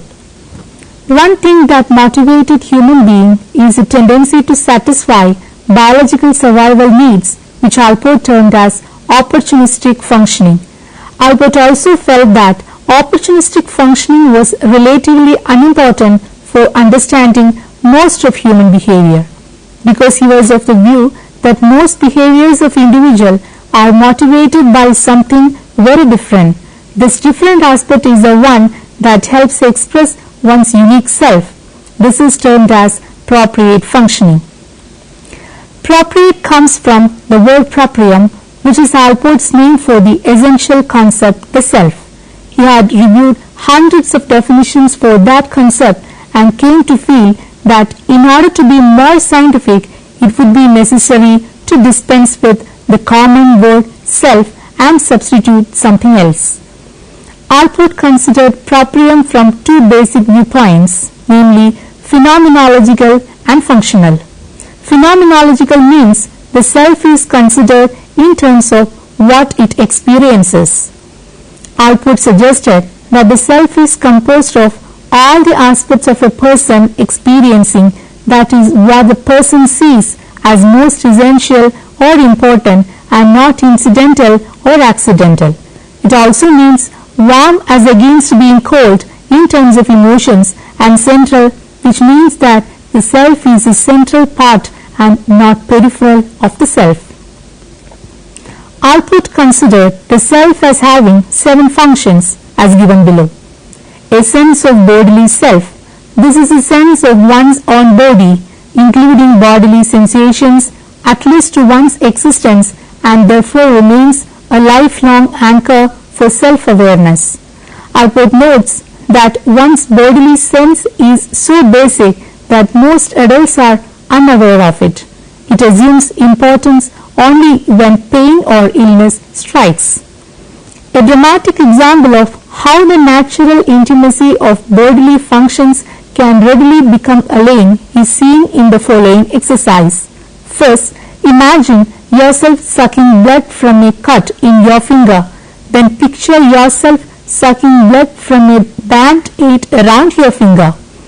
What was formerly perceived as belonging intimately to your body instantly becomes cold and disgusting.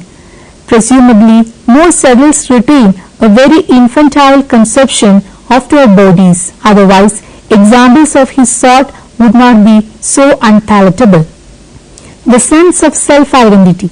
Here continuity of self despite the changes taken place. This is most evident when the child through acquiring language recognizes himself as a distinct and constant point of reference. Clothing, toys and other precious possessions also strengthen his self-identity. Sense of self-esteem. Essentially, self-esteem is an individual's evaluation of himself. Self-esteem is a feeling of pride that results when a person accomplishes things of one's own. This aspect of proprium emerges during the third year of life. It depends on the child's success in mastering tasks and his urge to explore and manipulate the environment. The sense of self-extension. Self comes to include relevant aspects of the social and physical environment. This evolves during 4 to 6 years of age when children realize that their physical body also belongs to certain aspects of their environment, including people. Children learn the meaning of mine. The self-image. How others view me is another aspect of selfhood that emerges during childhood. Now is a time when the child realizes that parents expect him to be good while at times he is naughty. However, the child has neither clearly developed conscience nor any image of himself as he would like to be as an adult. The sense of self as a rational copper. Between 6 and 12 years of age, the child begins to realize fully that he has the rational capacity to find solutions to life's problems so that he can cope effectively with reality demands. Reflective and formal thought appear and the child begins to think about thinking. But the child does not yet trust himself to be an independent moral agent. He dogmatically believes that his family, his religion and his peer group are right. Appropriate striving. Alport believed that core problem for the adolescent is the selection of an occupation or other life goal. The adolescent knows that the future must follow a plan and his selfhood assumes a dimension entirely lacking in childhood. Pursuing long-range goals, having a sense of directedness and intentionality in striving for defined objectives, imparting to life a sense of purpose. This is the essence of appropriate striving. Examples of appropriate striving include all forms of behavior that serve self-enhancement.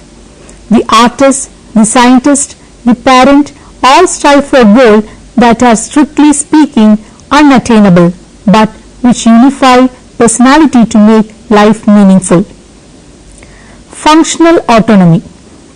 Basic to Alport's trait theory is the underlying idea that personality is dynamic, motivated growing system. In fact, Alport held that any theory of personality pivots upon its analysis of the nature of motivation. Alport proposed that an adequate theory of human motivation must meet 4 requirements. First, it must recognize the contemporaneity of motives. While knowledge about a person's past helps that, such historical facts are useless unless they can be shown to be dynamically active in the present. Second, it must be a pluralistic theory allowing for motives of many types. Third, such a theory must ascribe dynamic force to the individual's cognitive processes, especially to the individual's long-range intentions and plans. For Alport, the most significant questions one can ask a person in order to understand his personality is, what are you trying to do with your life? An adequate theory of motivation must therefore address itself to what sort of future a person is trying to bring about. And fourth, the theory must allow for the concrete uniqueness of motives. Allport insisted that the study of motivation must focus on how motives function in unique ways in the individual organism. The concept of functional autonomy of motives provides, in Allport's view, the necessary foundations for a theory of motivation which satisfy the four criteria specified above. This is undoubtedly the best known and most controversial of the concepts contained within Allport's theoretical system. In many ways, it constitutes the core of his trait theory. The principle of functional autonomy states that adult motives are not related to the earlier experiences in which they originally appeared. The past is past, no strings. A person's motives today are functionally autonomous, independent of whatever might have brought them into existence originally. The personality is therefore divorced from its past. Any bond to the past is purely historical, not functional. What you are today, you are today. You are not motivationally bound to your past history. Functional autonomy clearly means that a given form of behavior may become an end or goal in itself, despite the fact that it may have been originally adopted for some reason. For example, he pointed to the case of a young student who first undertakes a field study in college because it is required, because it pleases his parents, or because it comes at a convenient hour. As he starts working, he finds himself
This is the hinterland of Kasaragod, the northernmost district of Kerala.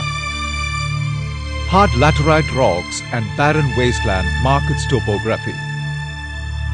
Grass and shrubs spring up only to dry out in summer, once again exposing the rocky strata.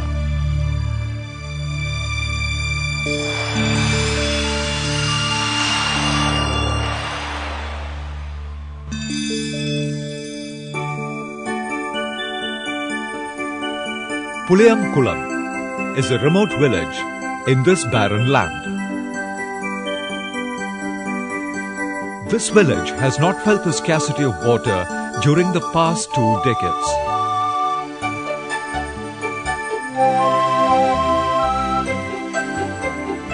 A well located in the new scrub forest has been providing plenty of water even in acute summer.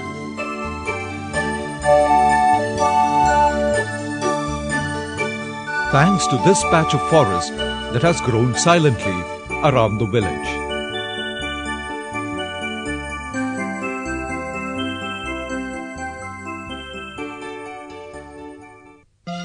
About 3 decades ago, this was a barren land.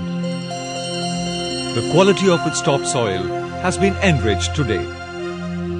What was once inhospitable terrain today plays host to a variety of trees and herbs. This is a forest that has been created in a wasteland. The creator of this green belt is Abdul Karim, a native of Nileshwaram town of Kasaragod. He was once a travel agent having offices in Dubai and many cities in India. He had cherished a dream of living a quiet life in tune with nature. To actualize this dream, he quit his job, purchased land, and went about regenerating a forest. He collected saplings of wild trees. Trusting his instincts, he planted them on the rocky terrain, braving the vagaries of nature. പാരിസ്ഥിതികമായിട്ടുള്ള പ്രാധാന്യം അന്ന് അറിയില്ല. 72, 73, 74 ഘട്ടത്തിൽ പരിസ്ഥിതി നശീകരണം. In the initial stages, I was not aware of the ecological importance of my effort. No one was aware of it in those days.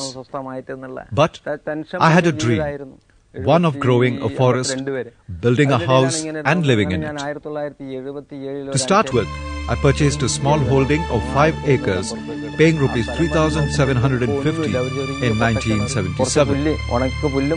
That plot had nothing on it except for some weeds. The well was dry.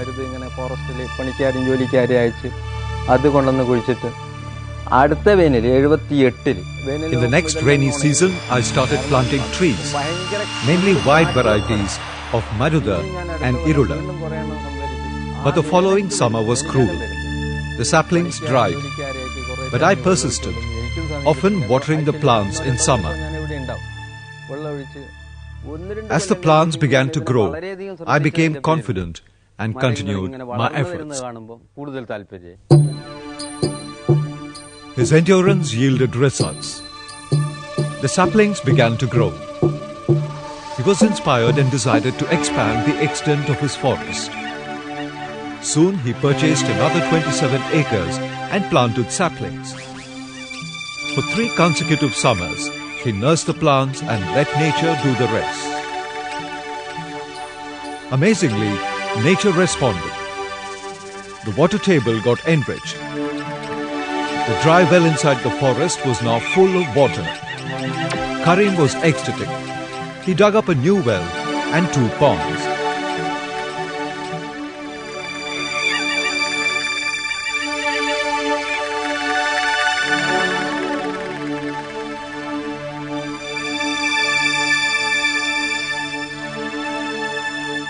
To prevent soil erosion and to enrich the water table, he dug a long stretch of bund.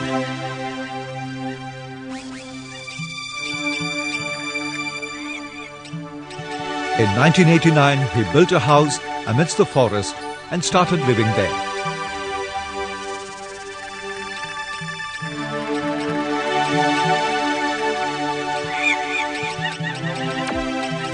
He has never used fertilizers or insecticides, nor has he removed the weeds and log the trees. Now after 25 years, Karim's passion continues. His forest looks natural and he is familiar with every hedge and the life therein.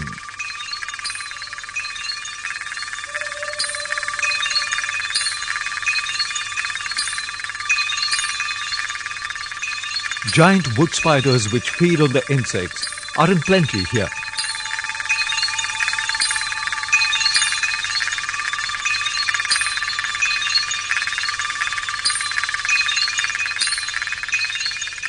The forest is also the abode of the Souther bird wing, the largest butterfly in South India.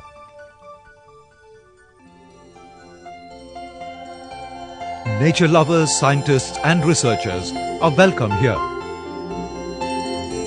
For them there is a varied, thriving forest life to study. Mosses, the primary species of any forest, exists in different kinds here.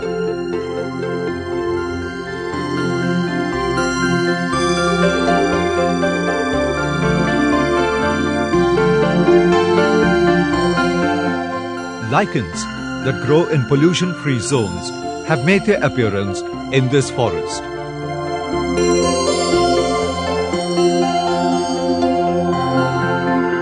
Various kinds of herbaceous plants with beautiful flowers can also be seen here. Canscora perfoliata and Cassia sesalpinioides are the most common flowering plants.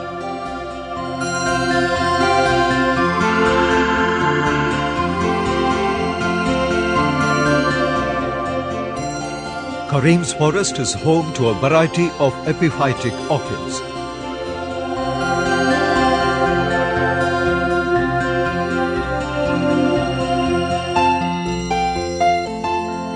Several spiny climbers like Caesalpinia wind round the bushes and trees.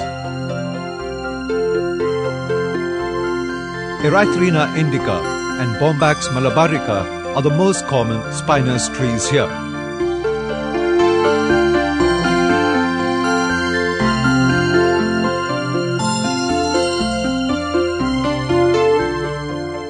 The other trees growing here are Strychnos nux vomica,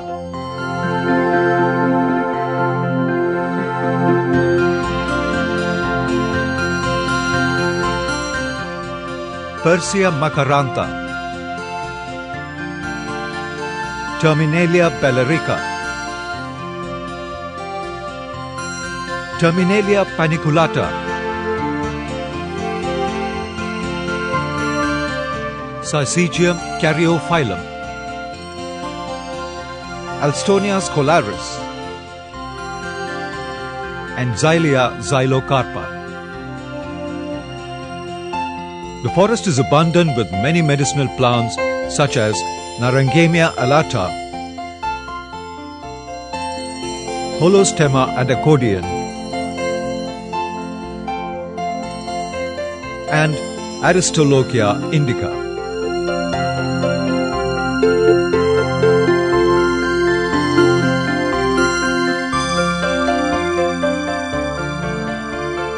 Arundinella, a common herb of Kerala, has found hermitage in Karim's forest.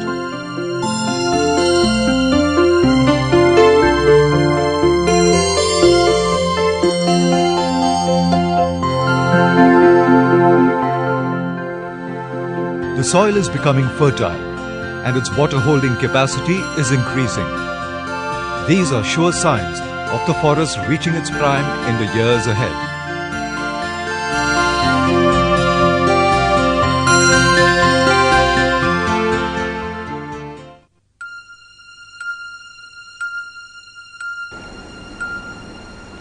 Once barren land, this area covering about 32 acres of land has now become a dense patch of moist deciduous forest. The major tree species are Terminalia, Xylea xylocarpa and Pterocarpus marsupium. Besides, a number of epiphytes, medicinal herbs and mosses are also established naturally in this area. The soil has now become very rich in humus. A number of seedlings of trees can be found here. A preliminary survey indicates the presence of over 300 species of flowering plants. Karim's efforts have not gone unnoticed. The Environmental Monitoring Forum, a Cochin-based NGO, has honoured him with the P.V. Thambi Memorial Endowment Award for the year 2002.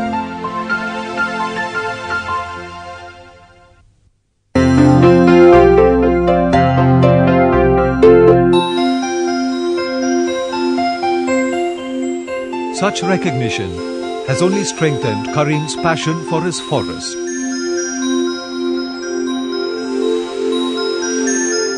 His is a quest for that oneness with nature that modern human life often aspires for. A quest worthy of emulation.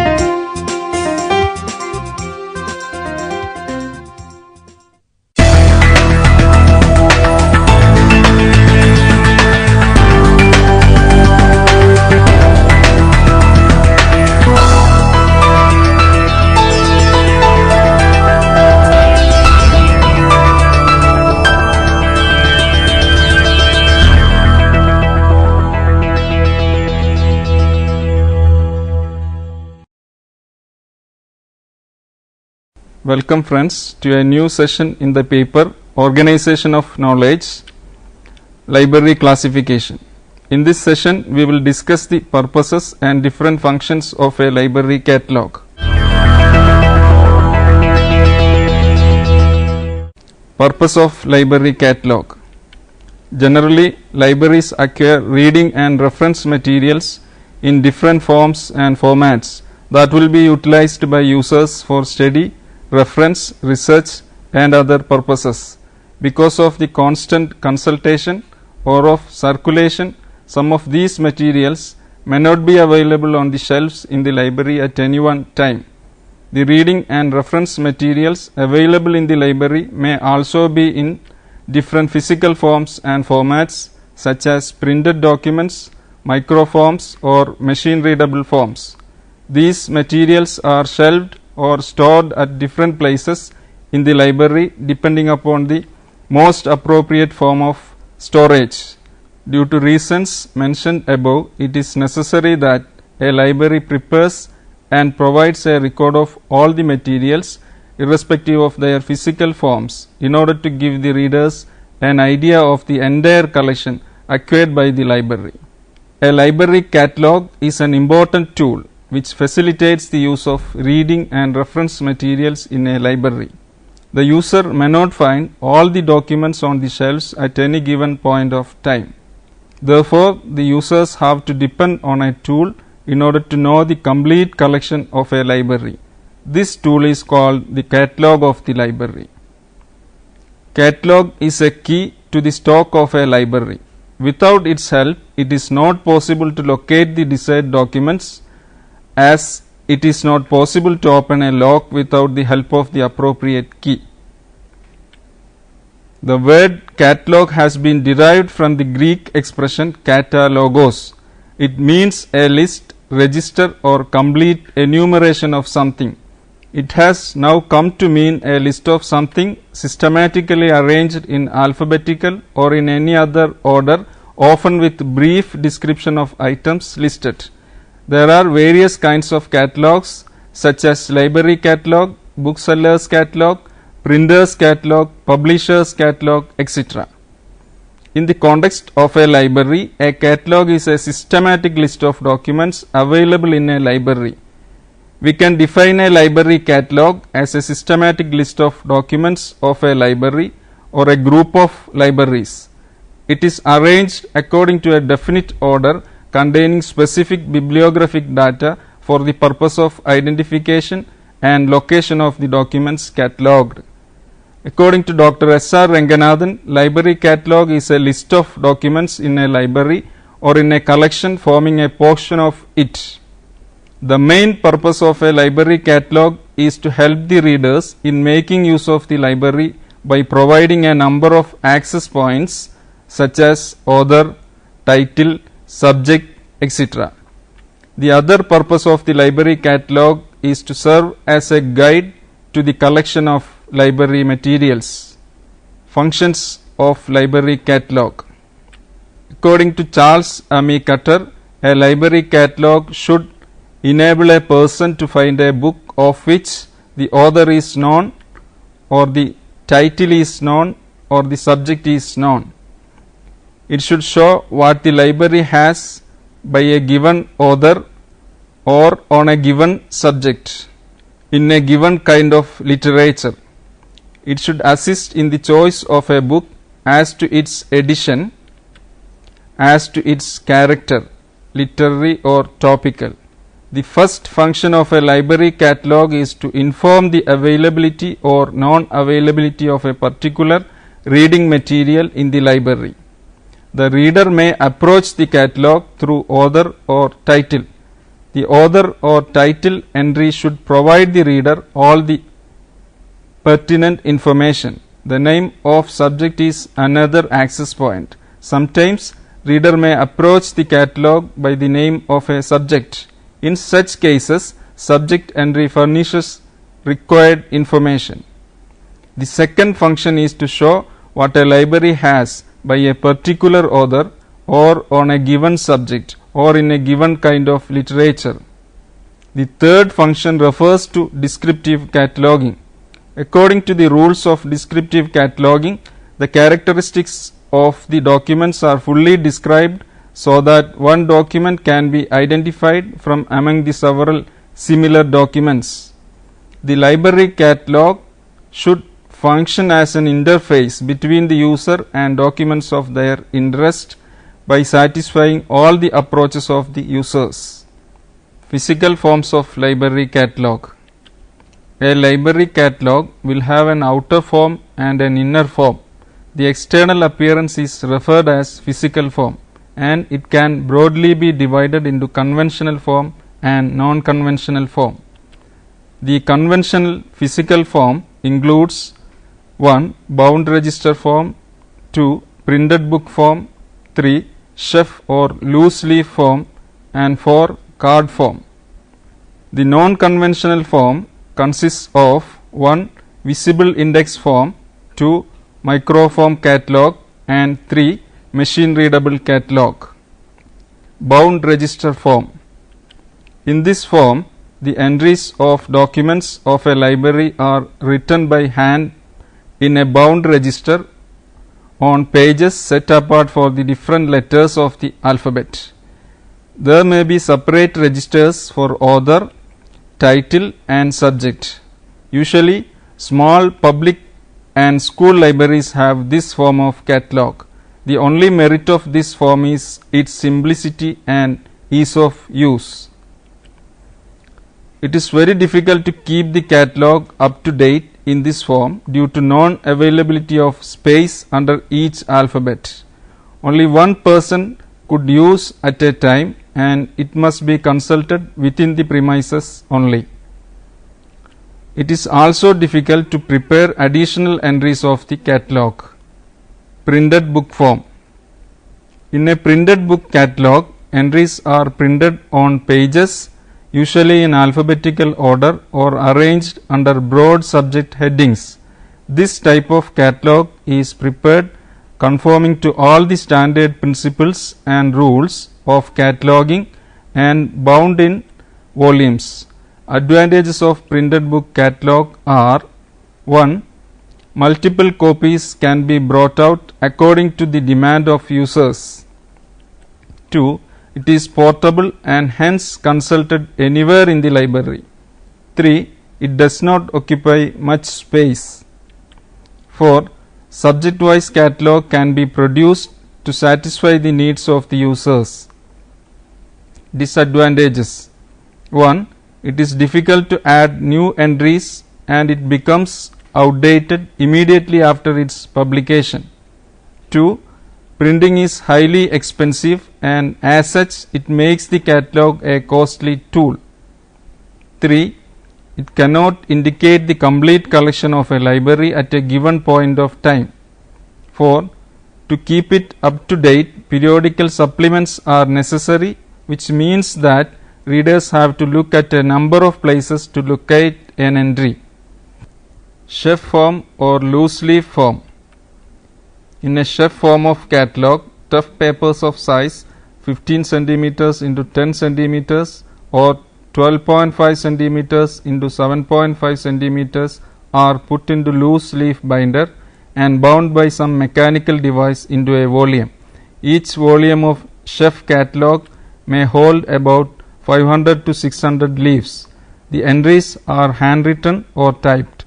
The merits of this form are: 1. It is adjustable and portable and hence can be consulted in any part of the library. 2. It is possible to keep updated without much difficulty. 3. It is more compact and occupies less space. 4. Addition and withdrawal of entries are possible. Disadvantages. 1. Generally one slip is used to record the particulars of one document only and thereby leading to wastage of space on slips. 2. Libraries using shelf catalog cannot participate in any cooperative cataloging scheme or use such facilities. 3. The catalog has to be consulted within the premises. Card form. Among the conventional physical forms of library catalogs, card form is the most popular one. In this form, each entry is recorded on a separate card of size 12.5 centimeter into 7.5 centimeter. These cards are filed in drawers which are kept in card cabinets. Advantages. 1. It is easy to keep up to date. 2. It is easy to handle and consult. 3. It is possible to provide additional entries to a document apart from the main entry. 4. The libraries using card catalog can participate in central or cooperative cataloging schemes. Disadvantages. 1. The card catalog cabinets occupy large space in libraries. 2. Not more than one person can consult a drawer at a time. 3. It is not portable and hence the user has to consult it only inside the library. Non-conventional forms. Visible index form. This form consists of strips mounted on a frame or cards held flat, hinged and edges of each card projecting so as to make the heading visible. The card of size 12.5 centimeter into 20 centimeter is inserted into a hinged craft pocket. These pockets are held in a specially prepared steel cabinet. These cabinets are available in India under the trade name Cardex. It is usually used for maintaining records of current periodicals. Microform. In this type, catalog entries are greatly reduced and printed upon a film or fish. The microform cannot be read by naked eyes and hence a suitable microfilm reader is necessary to consult the catalog. Advantages. 1. Catalog entries are highly reduced and hence it occupies less space. 2. It is portable and consulted anywhere if microfilm reader is available. 3. Multiple copies of the catalog can be prepared. The main disadvantages of this type is that it cannot be read by naked eye and hence a microfilm reader is must to consult the catalog. Machine readable catalog. Mark. It is the modern form of catalog. In this form, entries are rendered in a format which permits input and storage on magnetic tape or magnetic disk for manipulation in a computer. Access to catalog entries may be offline or online. If it is offline, catalog can be consulted only at available time. In an online system, catalog will be available at any time. These online catalogs are also called Online Public Access Catalog or PAC. It can be updated quickly and efficiently. It supports search for any bibliographic elements such as author, title, subject, publisher, keywords, etc. The only limitation of this form is the limitation of the machine or system. Inner forms of library catalog. Inner forms of a library catalog deal with the organization and arrangement of bibliographic data in a catalog entry and the systematic and logical arrangement of the resultant entries for storage and retrieval.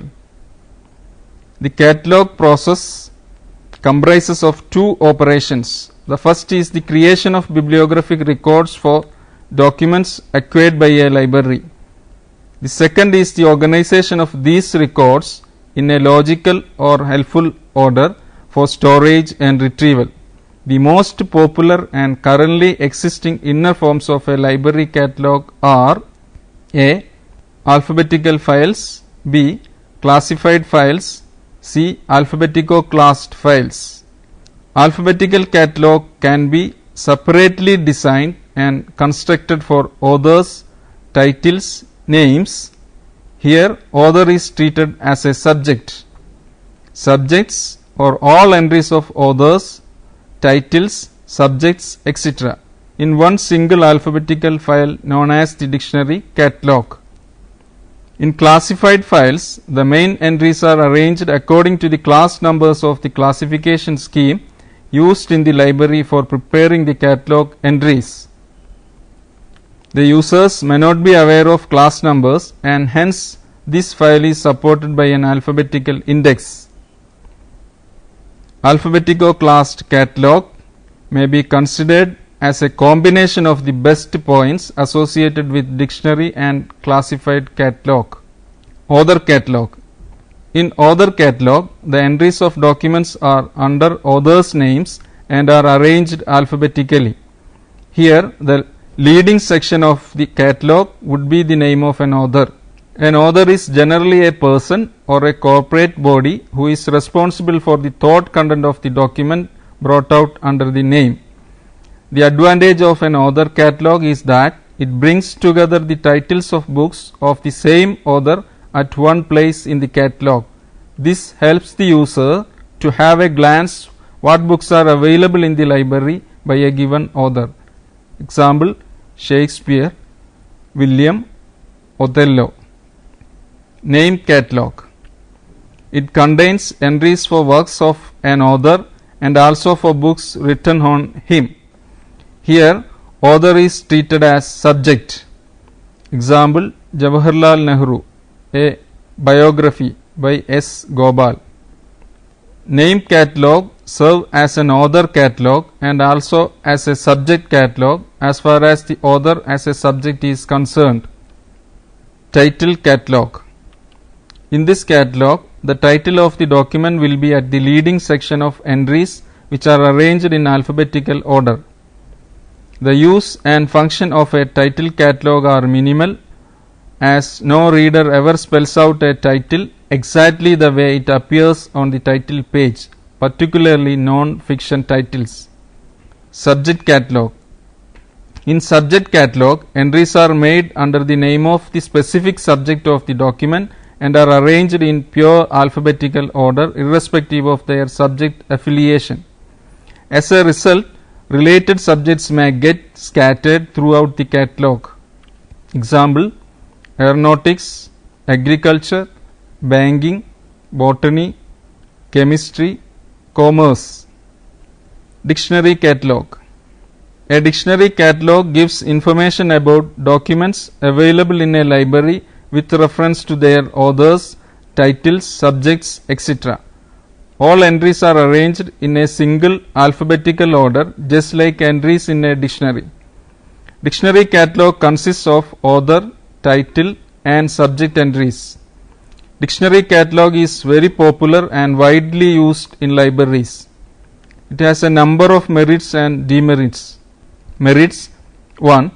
It is very simple and easy to use as it is arranged in alphabetical order. 2. The works of the same author, different editions of the same title, translation of a work in different languages, all such related entries can be seen together at one place. 3. Subjects that are related but distributed by a classified catalog can be brought together at one place.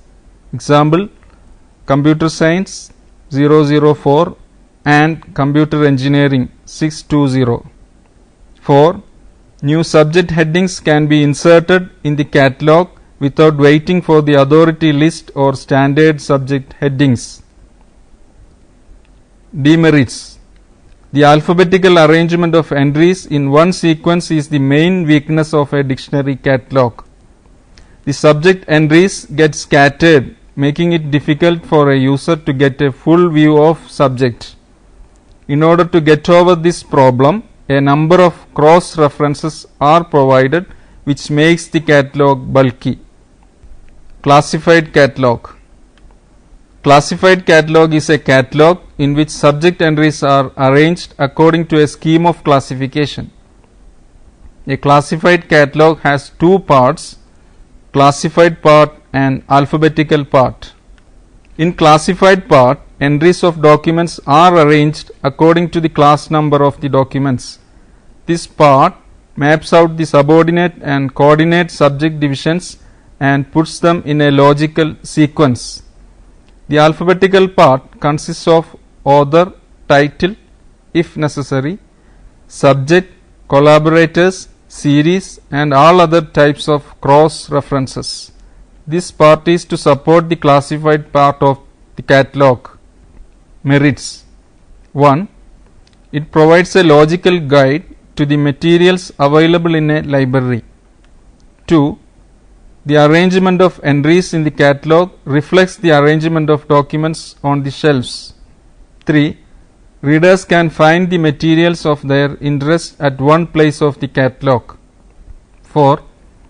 Subject-wise catalog can be produced. 5. It reveals the strength and weakness of different subjects represented by library collection. 6. Changes in terminology of the subjects do not affect the arrangements of entries in the classified part.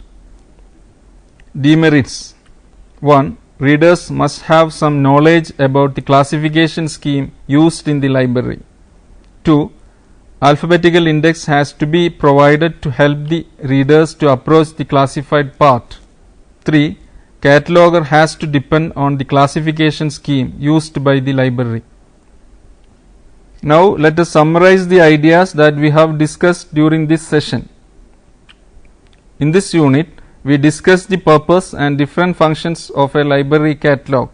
We also discussed various physical forms of library catalog such as bound register form, printed book form, shelf or loose leaf form, card form, visible index form, microform and machine readable form.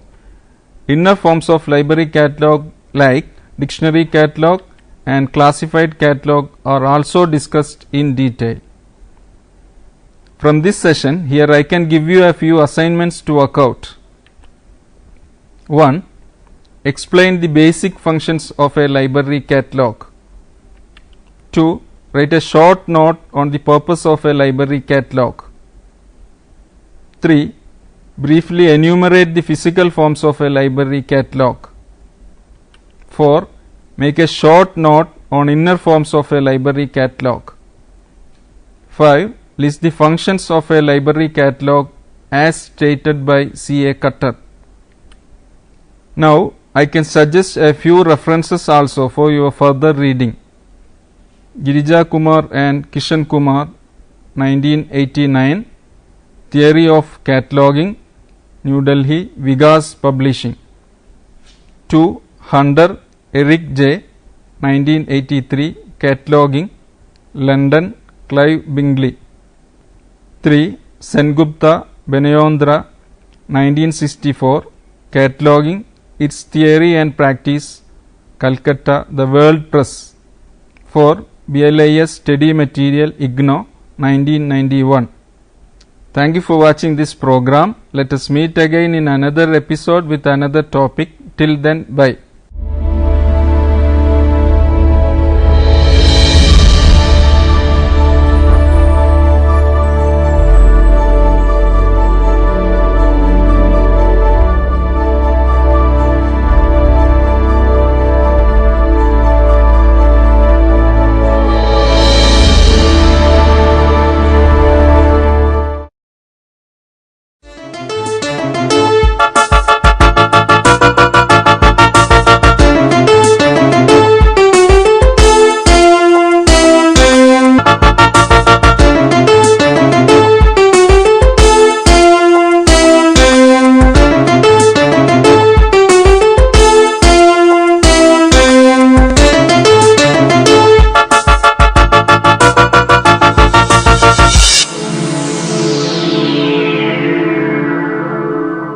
Welcome to Interface. It's a privilege to introduce a senior scientist of the country, a retired professor from GB Pant University. He has done his PhD in biochemistry from IISc, and then he went on to join the Department of Biochemistry in Pantnagar, now Uttarakhand. He is very active as a member of high power committees. Welcome to the program, sir. My pleasure. Sir, I would like to ask you a couple of questions. In this long years of about 40 years of academic life as a faculty member of the university, you have seen many facets of science. You started your career as a microbiologist, basically molecular biology is what you have been doing, and then you shifted into pathogens and diseases and host pathogen interactions. So could you just tell us the highlights of what you've been doing? Yeah, sure. When we joined, let us say, our early education program at postgraduate level, few things were more exciting. The molecular biology was still in infancy, and we were excited more by the metabolism, physiology and biochemistry, because those were the things we have started to understand things from descriptive to chemical based, and that is why biochemistry was considered very high. Okay. And at the initial stages also, when we started our master's program, the concept of research was introduced, which gave us training in methodology, okay, and would let us ask very small question. Okay. For example, when we started our MSc dissertation, the big question was, in developmental biology, you have spores which spoil your food, okay, and sometimes they also cause food poisoning. Yes. Everybody has heard about them. They produce toxins, they produce antibiotics. Okay. But the important thing, this they do during the process of sporulation. Yes. And to say it very simply, what it does is, when you have bacterial binary division, the septum is formed in the middle. Yes.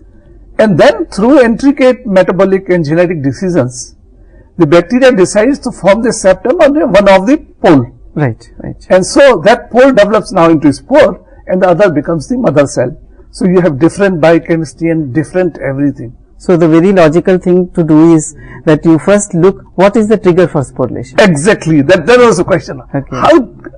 What kind of signal? It has to be a metabolic signal. Okay. See, either nutrient depletion. So what we used to do is give it inhibitors. Okay. Compete with some metabolic. And then see whether sporulation or anything will be affected. Okay. For example, in our cases, we had to use amino acids. Yes. So I prepared esters and checked. And you'll be amazed that one of the branch chain amino acid esters will permit vegetative growth, yes, but will not permit the sporulation. But let me ask you, how did you really zero in on amino acids? Because when you grow these bacteria, these were known as chemically defined growth medium. Earlier you just put the yeast extract and other semi-defined. So some of these could be defined, and then when you have these auxotrophs, the advantage is you are limiting them of one amino acid. So you can control the metabolic profiles. Okay. And especially if these are branch chain amino acid, then you have three of them together. Okay. right? So this was chance. We chose one from each, and then when we tried this leucine ethyl ester, chance was also that this was easy to esterify also, right? So we esterified and tried it, and we will put into the medium instead of leucine or along with leucine. The growth was never affected, either because the esterases were there or maybe whatever it is. But sporulation was always affected. There was inhibition of the sporulation. So the growth will get arrested whatever stage you do. So that was very exciting, you know, and that is when we thought that somehow the metabolic regulation is related to genetic regulation. In fact, prokaryotic style of life itself is that. At a drop of a hat, they change their gene expression patterns basically. But what I was wondering is that this particular amino acid alone became a key in triggering or inhibiting a particular biochemical pathway. We have no clue even today. You know, but subsequently, when after my postdoc from University of Illinois, I returned, we shifted to glutamine synthetase because there was a chance discovery in our lab. We had this Bacillus brevis. This organism will grow happily if you give them a keto acid and the ammonia, but they will not sporulate. Give the corresponding amino acid like pyruvate or ammonia, it will grow. But give it pyruvate instead that alanine, it will sporulate. Alpha ketoglutarate and ammonia, it will grow. But give it glutamic acid, it will grow as well as sporulate also. So we thought that nitrogen metabolism is very critical. So is there a threshold concentration of these two components? No, which actually they are used as something like 20 millimolar as a growth medium. And you don't change much. But see the metabolic, at that time we did not have this, we could not do the metabolomes. If we had done it, we would have known the pattern. Maybe it's not too late even now to look for those. That when you have this stage when the sporulation gets initiated. Incidentally, sporulation through morphology was divided into several stages. Stages 0, 1, 2, 3, 4. And then these were known as committed. So you will have some cells getting committed to 0, some will get committed to 1, 2, 3, 4. So it was a step. Genetic decision is not triggered once and then it follows completely. It can get arrested at various stages or continue. So there's scope for decisions at every step basically. Let me tell you, my understanding is now these systems are universal. You yourself know you are working model system. Model system are nothing but the genetic unity of the biological systems. Right? People are working now in Drosophila and working on the cancer. Any carcinogen, you can induce any kind of cancer now in the Drosophila. Professor Pradeep Sinha is working in IIT Kanpur. It was a pleasure to see it. Dr. Lakhotia is using them as the model system. They believe that whatever, so you can even have drug screening in Drosophila. Which is, I think, is amazing. Right? In fact, it has been used as a model for neurobiological disorders of man. Dr. Siddiqui used to use them. Right? His lab will use them. Olfactory sensing and other things. That's true. So they have basic biological process. The difference is only details. So I think the nature workshop it does is just multiplies the DNA by duplication, and then the duplicated gene serve as a workshop for the nature. That's true. And let it's the raw material to be perfected. You have so many parallel systems which are being perfected. And then you get the orthologs and paralogs. You know already the paralogs is the one which will have a different function. Ortholog is the same function and different one. So there is a whole ortholog world, right from the bacteria to other things, and especially the one which are involved in the cell cycle and other things, regulation. Where the division and differentiation is involved, I think it is highly conserved. Very conserved. In fact, most of the genes, because what we know about cell cycle today came from yeast, both fission yeast and budding yeast. And of course, there were amphibian systems, oocyte systems, starfish and so many other systems as well, from where a lot of information is gathered. But the universality of the mechanism is quite well established now. Actually, we extended this work when we came at a dead end because molecular biology was not yet developed. So we could ask those kind of questions at that point of time. So we shifted into host pathogen interaction, which had a direct application like Alternia blight of brassica. Okay, it's a fungal or a bacterial? It's a fungal disease. Fungal rot. Okay. And it's parasitic disease. Okay. Against which nature was unable to evolve any resistance strategy. Mostly it is by avoidance or this one. I'll tell you that that was a very interesting experience. This is for the first time we learned the interplay of toxin and hormone. Okay. And it was a very interesting. In which system did you try this? Alternia blight. Okay. So the Alternia brassicae was the fungus. Okay. Right, which is a parasite. You put, when the infection takes place, you get a necrotic lesion and concentric chlorotic lesion on the leaf. On the leaf. Concentric because they distinguished because they were green islands. Okay. Between the various cycle, and subsequently we could show that what happens is during the infection the spore comes, germinates, produces what we discovered was necrotic toxin, causes necrosis, which then grows saprophytically, and you have the production of toxin as well as hormone. Hormone, it takes, this is the paper published current in Science. So what hormone does is, it protects certain cells. So that which means the infection actually instigates the production of a hormone in the leaf. It's very interesting, you know, the smartness of the fungus. It sporulates only as biotroph. So it has to keep certain cells alive. But it has to suppress the immune response or resistance response of the host. Yes, that's true. So it has a chlorotic toxin, which is a systemic toxin, and will ensure that the host response do not get, and there will be green island, which will actually, it's like a law of parallelogram, and a certain amount of concentration of hormone will ensure that there will be green islands, living cells. And so that is why the nature is unable to develop any resistance strategy. In fact, most of these interactions are where the parasite has to survive at the expense of the host. It won't kill it because its own survival is at stake. Exactly. Okay.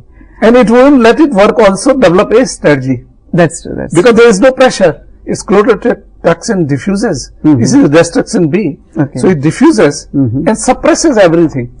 So there is no living cell. So plant has no strategy. It can't do anything, poor chap. So in fact the prokaryotic is smarter here, obviously. Fungus is not prokaryotes, but yeah, sure. Microbes are smarter. Yeah, that's true. In this case they have. I'll say they are smarter than scientists also. It took quite some time for us to understand the mechanism. Earlier our thought was we will genetically engineer this, put a curb, which will detoxify the toxin, and then we learned that toxin is very inert toxin. Yes, and we could prove that by isolating it from the infected cells. It has been characterized already, this it's the destruction B. It's a decapeptide, cyclic decapeptide, mostly made of, why mostly? All the non-polar amino acids are there. And you have small variants only, it is highly conserved. Right? So that is, it cannot be modified, it cannot be done anything, you can't do it, it's very sitting where it is. Immune to the host's defense. Let's say some early reactions. If you leave it in forever, after all these are peptide bonds, they will tend to degrade. But their half-life will be very long. Professor, after this part of your scientific career, did you move on to further arenas in this agriculture? See, after this we got this antagonism, we said where it will be affected. And then the regulations, the PR proteins were supposed to be the kinases, so we started looking at that. And then Arabidopsis genome was worked out. And then MEP kinases were coming. So naturally for us was, like you know that there are many networks. And MEP kinases are considered very key for the regulation of cell cycle as well as the phosphorylation cascades. Phosphorylation cascades. And like in Arabidopsis, the first one is attached to the receptors. So you have a very variety, 80 of them. And then you have, they converge into 20 MEP kinases. And then you have the MEP kinases, which are again slightly more than this one. There will be like a spy behind a spy behind a spy. Yeah, obviously. No, see, the idea is they become the junction points. So you initially have kinase, then you have kinase, and then you have the MEP kinases, which takes care of the phosphorylation of the transcription factors. So that in transcriptome, you get various proteins ride on or ride off. Okay. And then you can recognize which promoter to go through. They have never been shown into that intricate detail, because even in a you know that yeast hybrid system, at present we can deal only with two protein systems, whereas a transcriptosome has as many as 29 to 30 proteins. Yeah, that's true. One will come, one will take off. Okay. Another will come, modify so that it now recognizes some other system. So it's like, that's the example. No, with the advent of bioinformatics and so much of data, protein data as well as RNA and DNA data, one could actually generate, functional networks, as has already been done in many cases. See, what probably one will be doing early is, if we develop some kind of in vivo system where we can sense the protein-protein interactions, right, without doing any perturbations. Okay. That is the ideal system where you can learn that. Okay. Because these are very small changes which change the dissociation constant. Probably I am getting too technical. Okay. And that dissociation constant decides how much you are going to have it. Okay. See, kinases have two advantages. They are enzyme as well as they are the substrates. Okay. So if you increase their concentration, you are increasing the substrate, which will have the cascade effect of the next step, because for next step they are enzymes. Okay. So I think if you ask me today, maybe it's getting exciting but highly confusing. Highly confusing. But that's the way the nature works. Yeah, that's true. The order emerges from the disorder, and then the order seems disorder because we don't understand. Then we don't understand. But it should be like your... you're talking about systems biology, which has already started. Yes, look at the computers are the simplest example. Okay. In the byte you have only yes or no. Yes, that's true. But the way they are arranged and they are made to the interpreter, they can do very complex jobs. Yes. So probably 17% of the genome is the regulatory proteins. Yes. And each one is like your bytes. Okay. So their interplay will give you very complex systems in biology. That's true. I don't see in my lifetime ever able to totally discern that from here this goes to here, this goes to here, this goes to here, this goes to here, this goes to here. Yeah. But we will know the basic fundamental principle by which it is done. Like, so there was a time when reductionist approach was there. Now we have a kind of a very integrative approach. Systems biology actually, which encompasses the entire cell and its interaction. Now moving on to, as you were, advancing in your career, right from this host pathogen relationship, what else was exciting to you? In fact, See, I think what happens is with time, you become more focused. Yes. Rather, in the earlier stages, we like to do many things. That's true. But as we grow, the basic question takes over. Okay. This one. So today I am more excited about working out the details. Okay. How exactly? And fortunately for us, as you said, bioinformatic tools are becoming available. Experimental tools are becoming available.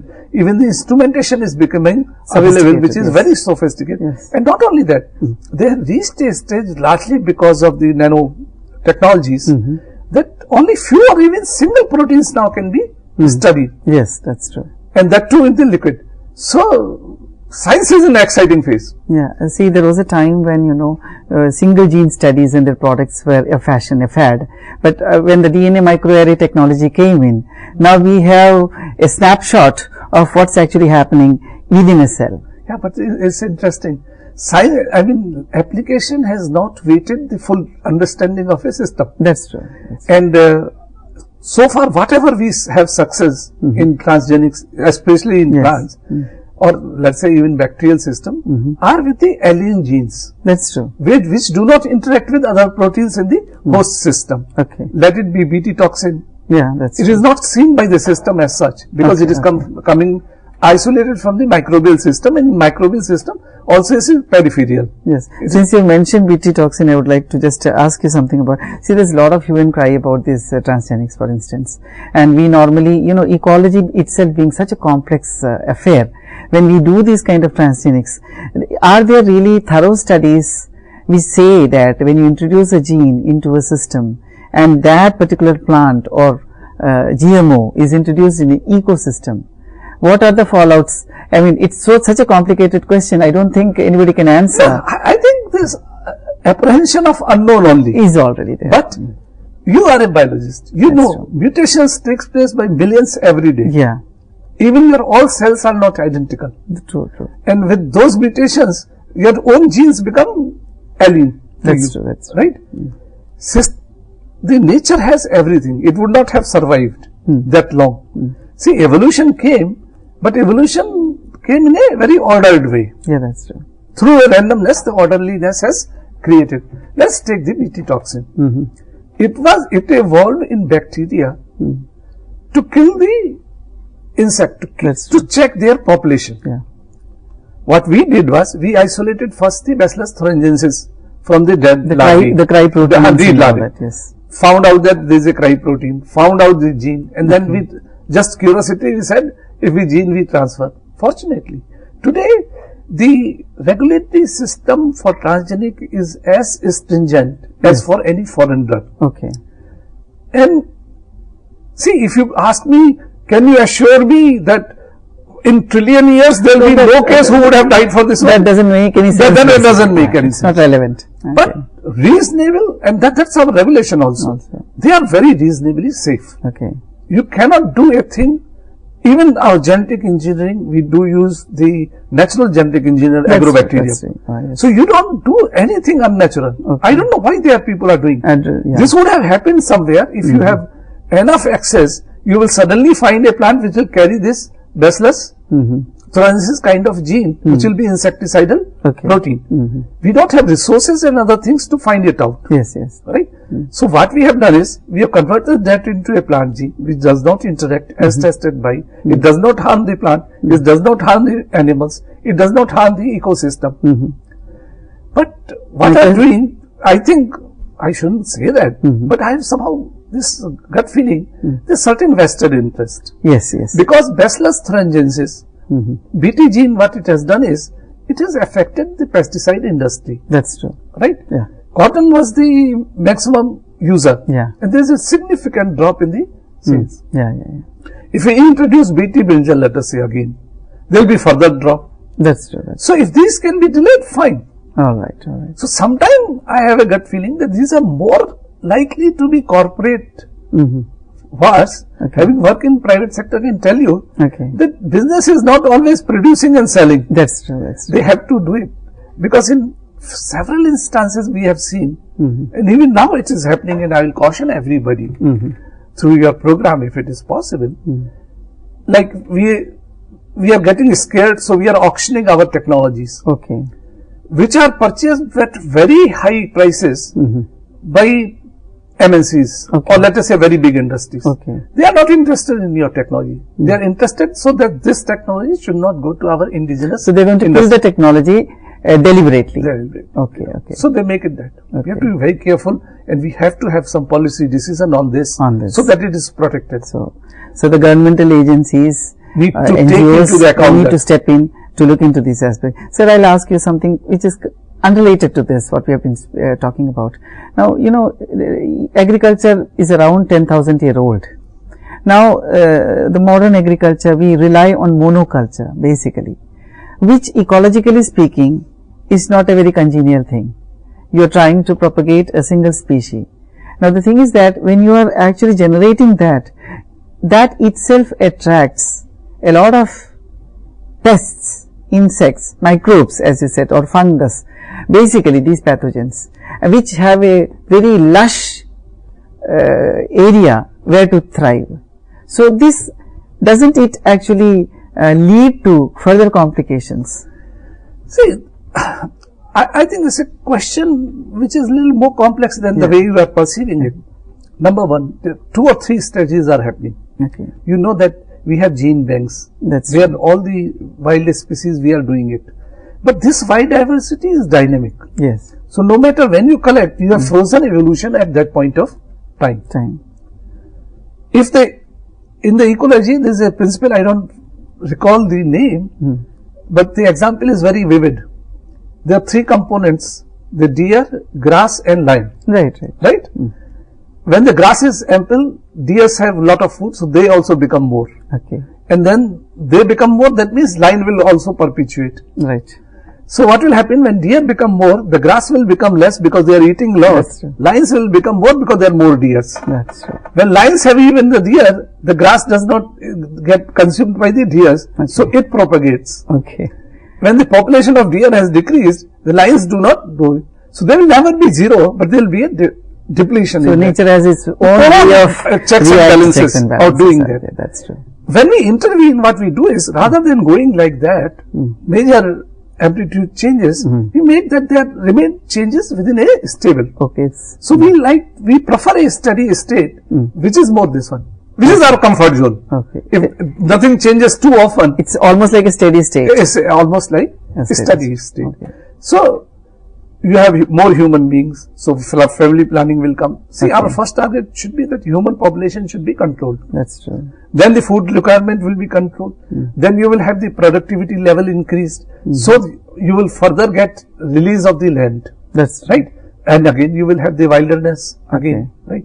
Whereas you wait for some catastrophe to happen, and then the whole process start again, which many of us believe. That is what it happens every 5,000 or 10,000 long. Their scriptures say and other things. Or a cyclical process. A cyclical process takes place. Or we reach a stage in the science where we can totally bring about this steady state. Okay. So, monoculture I am not worried. Number one, too many varieties. BT cotton itself now is sold, I think they are worried about it, 1300 varieties. But that's your genetic diversity within that. Right? In fact, I think I have heard that thousands and thousands of strains of BT have been collected by many working groups, and they are trying to characterize the gene because each can actually kill a particular class of insects. Basically. Exactly. I mean, because there will be mutations. So, and the insects have receptors. So, various different. We do not have those receptors. That's true. So, BT toxin is a misnomer. It's not a toxin for us. It's all for human beings. It's only for the insects. That's true. So, as the mutation takes place, their host spectrum will change. Okay. Right? And that is what they are looking for. That's true. And then you do the classifications because major changes do not take place. So, you have various domains which is come because of the gene combination, or in the protein some mutations have taken place. Okay. Thank you, Professor Garg, for illuminating us with your views, and your vast experience, I am sure, is going to be an asset to the viewers of this program. Thank you so much. Dr. Manish, we really enjoyed this, and I am sure I will live to see science progressing where it becomes more relevant and more purposeful for the society.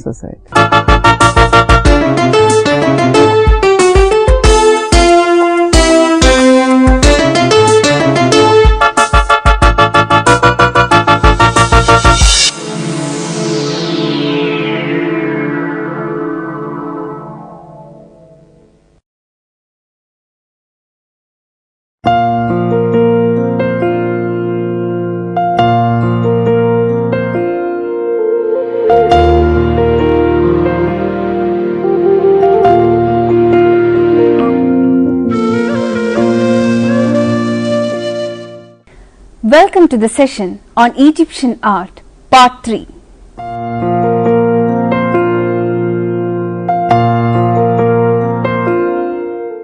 The history of art of Egypt starts about the year 4000 BC. In accordance with the ancient Egyptian practice, the history of Egypt is divided into dynasties of rulers. The so-called ancient empire lasted from 4000 BC to 3000 BC, the Middle Empire destroyed by the invasion of the shepherds of the desert known as Hyksos from 3000 to 2000 BC, and the New Empire from 1700 to 1100. This was followed by a long period of decadence with the exception of a short period from 720 to 525 BC. When a renaissance took place under the aegis of pharaohs of Zias. This is known as Zeti period. In 525 BC, Egypt was conquered by the Persians, in 332 by Alexander, and then successively by the Romans, the Arabs, the Turks, the French and the English. The art and civilization of Egypt has long been considered as rigid and conservative by scholars. Plato had the opinion that Egyptian art had not changed in 10,000 years. It is true to some extent that the history of Egyptian art, which can be traced in the existing monuments, is marked by certain invariable characteristics. The basic patterns of Egyptian institutions, beliefs and artistic ideas which were formed in the dawn of their civilization can be seen repeating and reasserting itself until the very end. One may use the term enduring or continuous, as H. W. Jansen calls it, to describe this phenomenon. Moreover, one has to understand the principles of a well-established belief system which endorse such a style in art. For instance, in ancient Egypt, the pharaohs were considered not only as the supreme rulers but also as gods. This belief played a major role in Egyptian civilization and largely determined the character of Egyptian art. They also believed in life after death or immortality. Immortality was a privilege of persons with high ranks in society such as pharaoh, priest, nobleman, bureaucrat, etc. In order to ensure their life after death, Egyptians kept their dead bodies as mummies. In addition to embalming and mummification, they produce funerary images with the belief that if the body should decay, the soul could take up residence in an image. The society took great effort to preserve the body of a dignitary and to surround it with images of people and things needed to serve that person in the hereafter, servants, slaves, crops, animals and so forth. To preserve these goods and chattels, Egyptians built strong, impenetrable tombs. The surviving architectures of Egyptian civilization are tombs or temples, and the majority of the surviving painting and sculptures are from them. The Greek historian Diodorus Siculus says that the Egyptians looked upon their houses as mere places of passage and on their tombs as their permanent dwellings.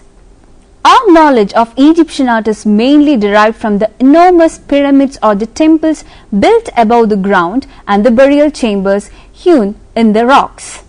The tombs of the rich are adorned inside with sculptures, paintings and bas-reliefs. The most impressive tombs among them were built during the Old Kingdom, that is between 2686 and 2160 BC. And the largest and most legendary are the enormous pyramids at Giza, built for 3 pharaohs of the 4th dynasty. An early stage in the development of Egyptian funerary customs can be seen in the fragment of a wall painting from Hierakonpolis of about 3200 BC. The forms in the painting are evenly scattered over the entire surface. The human and animal figures show a tendency towards standardization, though they were still abbreviated signs. The large white shapes seen in the paintings are boats. They signify the funeral barges or the vehicle of the soul. There are figures of mourning women with their arms spread out in a gesture of grief above the topmost boat. Now let us go for a closer look at the style of Egyptian art. Style of Egyptian art. Egyptians made sculptures in stone, bronze and terracotta with varying sizes, from the colossal sphinx adjoining the great pyramids and the royal statues of Istanbul to small figurines. These sculptures represent gods and goddesses, often with the animal heads ascribed to them by Egyptian mythology. There are images of men, women and children singly and in groups, and animals both real and fantastic. The bas-reliefs and paintings are even more varied in subjects. By and large, they represent the pharaonic victories, ceremonials of religious worship, scenes of daily life, or the soul's journey to the land of the immortals.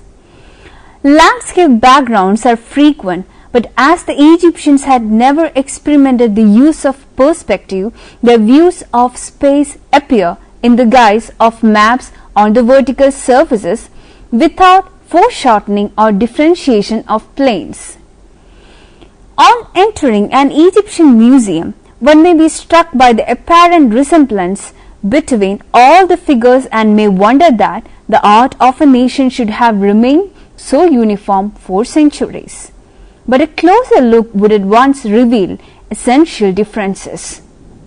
Under the ancient empire, the figures are shorter and sturdier and are more directly inspired by nature. The wooden statue known as the Sheikh el-Beled or mayor of the district from Cairo Museum is an example of this spirit. Another example is a sculpture of the scribe in the Louvre Museum, which shows a great artistic skill in rendering the human form. In the Middle Empire, the figures begin to lengthen, the modeling to become more flaccid. The accepted ideal of this period seems to be a superficial elegance. Though occasionally charming, these figures are more often superficial and rigid. Takoshit, an Egyptian lady in the Museum of Athens, is a good example of this spirit. Under the new empire, these tendencies can be seen becoming more pronounced. The spirit, according to S. Reinach, is characterized by extraordinary technical skill subservient to a conventional style destitute of character. In that epoch, the tradition of ancient empire again prevailed, encouraged by a national reaction against external influences. At this period, Egyptian art produced masterpieces such as the basalt head in the Louvre, which shows a greater degree of realistic perfection in its modeling. As we have already seen, the first impression we got while watching these figures is of monotonous uniformity. Then we may ask what the conventions behind this adherence to stylistic unity are. Conspicuous among these is what the Danish archaeologist Lang called the law of frontality. The law of frontality. All the figures standing or sitting, walking or motionless confront the spectator. The top of the head, the junction of neck and shoulders, and the center of the body are on the same vertical plane, and all the deviations from the vertical columns or any inclination to the right or left is forbidden. When several figures are grouped on the same pedestal, the vertical axes of their bodies are exactly parallel. Secondly, all the figures, whether motionless or walking, rest all their weight on the soles of their feet. No human figure is shown resting his or her weight on one leg and touching the ground lightly with the disengaged foot. Profile head. In the reliefs and paintings, the figures are in profile, but strange to say, the eyes and the shoulders are turned to the front. Such a disregard for realities is in fact an outcome of their beliefs.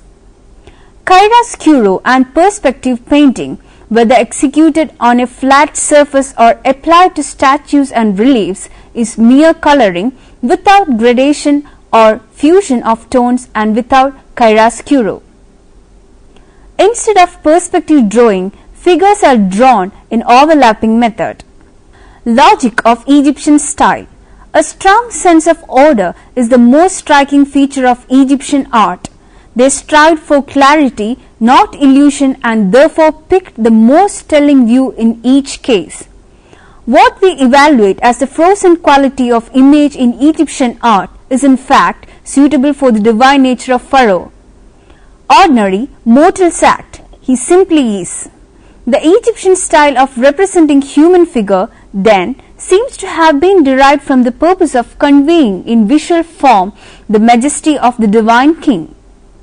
The ceremonial slate palette depicting the victory of King Narmer can be considered as the oldest historic work of the art showing most of the features of later Egyptian art. It is also the earliest surviving image of a historic personage identified by name. Now, let me give you a brief overview of some important monuments and artifacts of Egyptian art. Pyramids of Giza. Mastabas were the standard forms of tombs until the 3rd dynasty.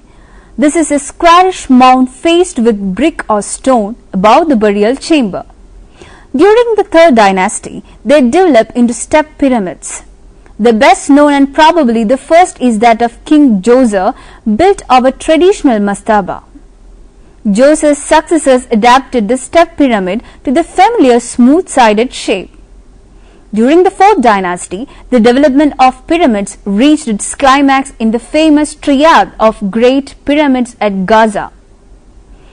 These pyramids are believed to have arranged in the same configuration as the stars in the constellation Orion or the god Osiris, the mythical founder of Egypt. There are several smaller pyramids and a larger number of mastabas clustered about the 3 great pyramids. The Great Sphinx. Carved from the rock, the Great Sphinx stands next to the valley temple of the Pyramid of Khafre. The royal head, probably of Khafre, rising from the body of a lion, towers to a height of 65 feet. This great endeavor marks the high point of pharaonic power. Temple of Hatshepsut. The funerary temple of Queen Hatshepsut is an outstanding architecture among what have survived from the early years of the New Kingdom. It was built about 1478 to 1458 BC against the rocky cliffs or Deir el-Bahari and dedicated to Ammon and several other deities. Temple at Luxor. The temple complex at Luxor, dedicated to Ammon, his wife Mut, and their son Khonsu, and was begun about 1350 BC by Amenhotep III, but was completed more than a century later. Its plan is characteristic of general pattern of later Egyptian temples. The facade consists of 2 massive walls with sloping sides that flank the entrance. This unit is known as the gateway or pylon. It leads to the court, which is a parallelogram. We then enter a pillared hall which brings us the second court. On its far side there is another pillared hall. The temple proper begins beyond this hall, a series of symmetrically arranged halls and chapels shielding a square room with 4 columns. The entire sequence of courts, halls and temples were enclosed by high walls. Relief portrait of Akhenaten. The low relief portrait of Akhenaten shows a remarkable change in style and ideal of beauty from the traditional style. Its oddly haggard features and over-emphatic undulating outlines is indeed a departure from the old ideals of beauty. Not only the contours but the plastic shapes also seem more pliable and relaxed. What distinguishes this style are the greater degree of realism and a new sense of form that seeks to unfreeze the traditional immobility of Egyptian art. We find these qualities again in the delightful fragment of a wall painting showing the daughters of Akhenaten. In order to get a clear picture of this new style, I would like to suggest a comparative study of Akhenaten's portrait with the low relief from the tomb of Ramses done some 30 to 40 years before it. However, the old religious tradition was quickly restored after the death of Akhenaten, but the artistic innovations he encouraged could be felt in Egyptian art for some time to come. Coffin of Tutankhamun.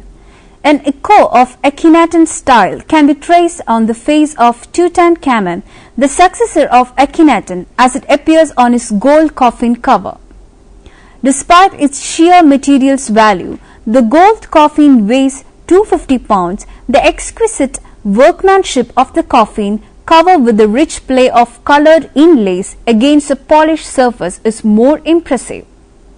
Apart from the gold coffin, there is a painted chest from the same tomb showing the youthful king in battle and hunting scenes.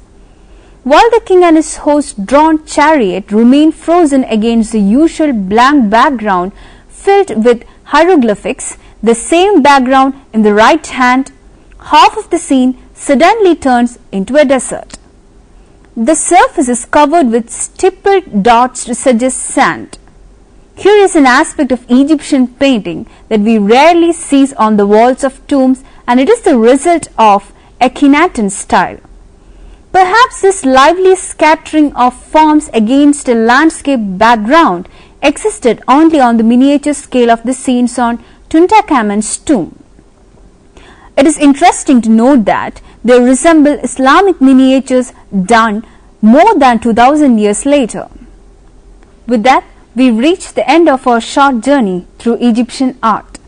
As an exercise, collect images of Egyptian art and try to identify the characteristics.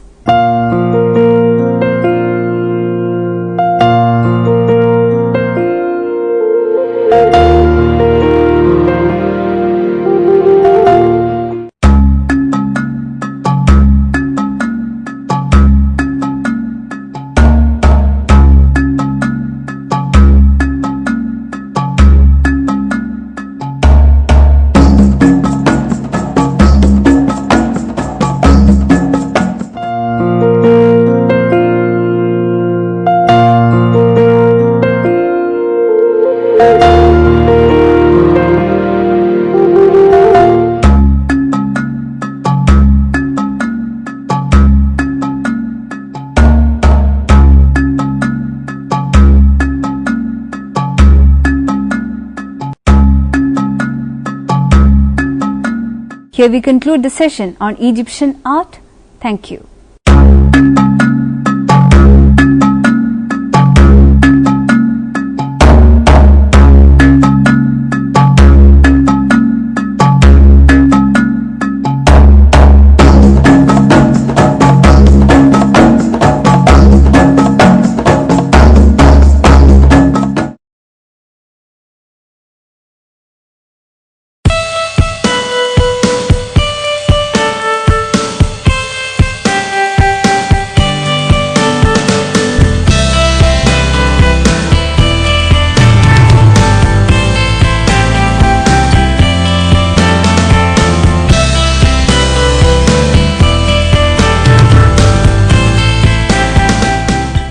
Hello and welcome to the session on Abraham Maslow's hierarchical theory of motivation.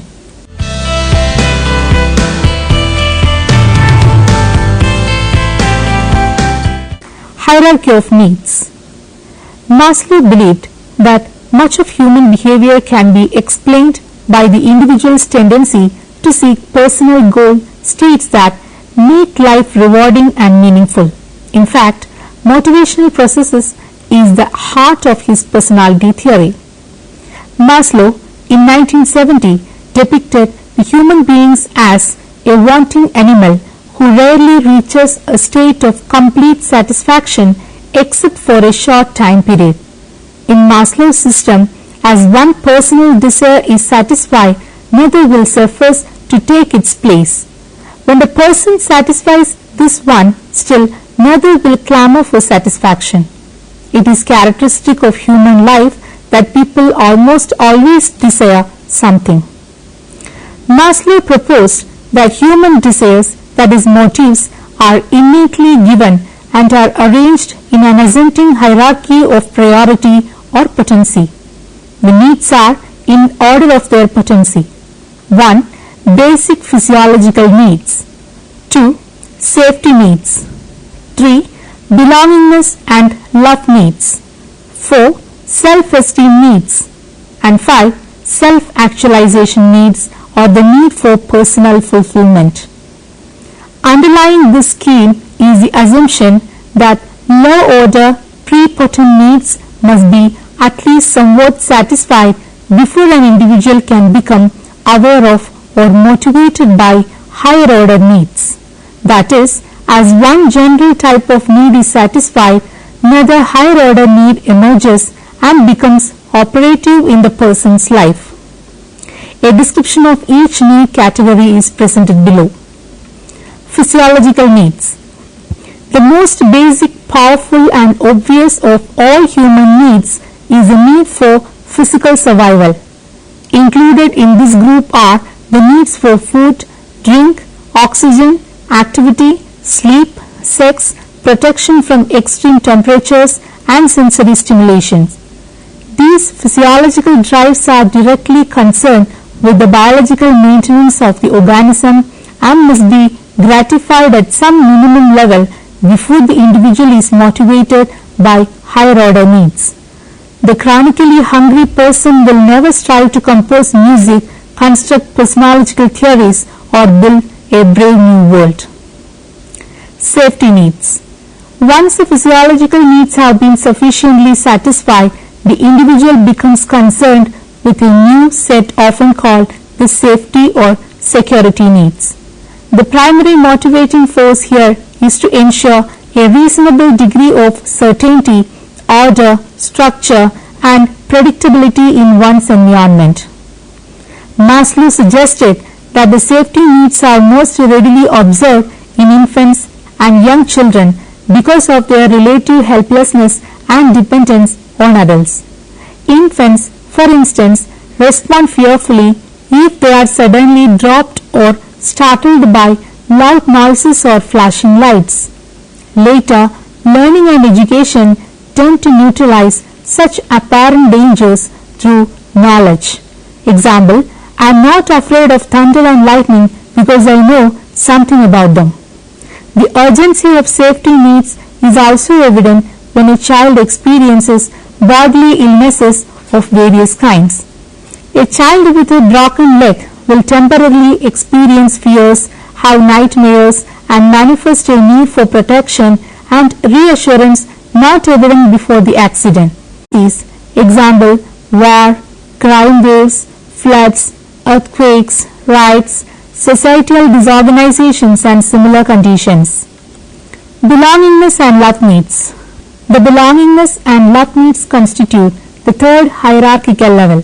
These needs arise primarily when the physiological and safety needs are relatively quiescent.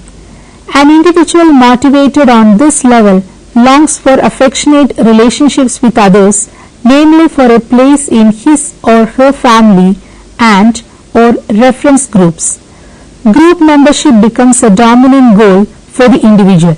Accordingly, the person will feel keenly the pangs of loneliness, social ostracism, friendlessness, and rejection, especially when induced by the absence of friends, relatives, a spouse, or children.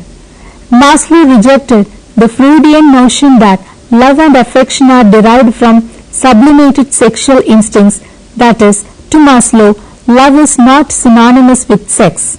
Rather, he contended that love involves a healthy, loving relationship between two people, which includes mutual respect, admiration, and trust. Maslow also stressed that love needs involve both giving and receiving love. Being loved and accepted is instrumental to healthy feelings of worth. Not being loved leads to feelings of futility, emptiness, and hostility. Self-esteem needs. When one's needs for being loved and for loving others have been reasonably gratified, their motivating force diminishes, paving the way for self-esteem needs. Maslow classified these needs into two subsidiary sets, self-respect and esteem from other people. The former includes such things as desire for competence, confidence, personal strength, adequacy, achievement, independence, and freedom. An individual needs to know that he or she is worthwhile, capable of mastering tasks and challenges in life. Esteem from others includes prestige, recognition, acceptance, attention, status, reputation, and appreciation. In this case, individuals need to be appreciated for what they can do, that is, they must experience feelings of worth because their competence is recognized and valued by others. Again, the hierarchical nature of Maslow's view of motivation needs to be kept in mind. One seeks self-esteem only after one's love and belongingness needs are satisfied. One quickly reverts back from level 4 to level 3 if level 3 need satisfaction is suddenly jeopardized. For example, consider a person who, thinking her love needs are in good order, busies herself with becoming a recognized business tycoon. Suddenly and unexpectedly, her husband leaves her for another woman. Immediately, she casts aside all aspects of self-esteem, behaving like an utter fool in order to regain her husband, that is, satisfy her love needs. Once this relationship is restored or a suitable alternative is developed, however, she is free to reconcern herself with conquering the business world. Satisfaction of the self-esteem needs generates feelings and attitudes of self-confidence, worth, strength, capability, and of being useful and necessary in the world. In contrast, the thwarting of these needs leads to feelings and attitudes of inferiority, ineptness, weakness, and helplessness. These negative self-perceptions, in turn, may give rise to basic discouragement, a sense of futility and hopelessness in dealing with life's demands, and a low evaluation of self. Self-actualization needs. Finally, if all the foregoing needs are satisfied, the need for self-actualization comes to the fore. Maslow characterized self-actualization as the desire to become everything that one is capable of becoming. The person who has achieved this highest level presses toward the full use and exploitation of his talents, capacities, and potentialities. Otherwise phrased, it is a person's desire for self-improvement, namely his or her drive to become the total kind of person that one wants to become to reach the peak of his or her potential. A musician must make music, an artist must paint, a poet must write, if he is to be at peace with himself. What a man can be, he must be. He must be true on his own nature.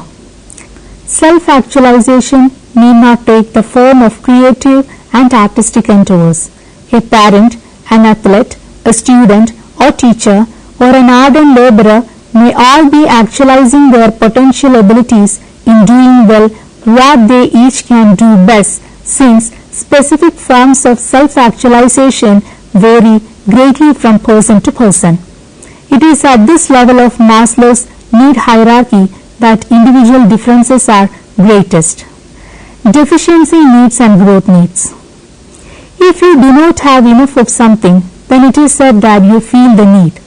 But if you get all you need, you feel nothing at all. In other words, they cease to be motivating. He also talks about these levels in terms of homeostasis. Homeostasis is the principle by which the bodily system operates. In other words, when it gets too cold, the bodily system switches the heat on, and when it gets too hot, it switches the heat off. In the same way, human body, when it lacks a certain substance, develops a hunger for it. When it gets enough of it, then the hunger stops. Maslow simply extends this homeostatic principle to needs such as safety, belongingness, and esteem, about which do not ordinarily think of in these terms. In terms of overall development, we move through these levels a bit like stages. As newborns, our focus is on the satisfaction of the physiological needs. Soon we begin to recognize that we need to be safe. Some after that, we crave for attention and affection. A bit later, we look for self-esteem. This is in the first couple of years. Under stressful conditions or with survival is threatened, we can regress to a lower need levels. When you find that your great career falls flat, you might seek out a little attention.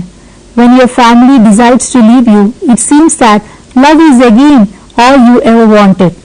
If you have significant problems along your development, that is period of extreme insecurity such as hunger as a child or the loss of a family member or significant neglect or abuse, it is possible that one may fixate on that set of needs for the rest of one's life. Growth needs. Maslow has used a variety of terms to refer to the last level of needs. He has called it growth motivation in contrast to deficit motivation. They are called the being needs and self-actualization. These are needs that do not involve balance or homeostasis. They involve the continuous desire to fulfill potential, to be all that you can be. If you want to be truly self-actualizing, you need to have your lower needs taken care of, at least to a considerable extent. This makes sense, which is, if you are hungry, you are scrambling to get food. If you are unsafe, you have to be continuously on guard. If you are isolated and unloved, you have to satisfy that need.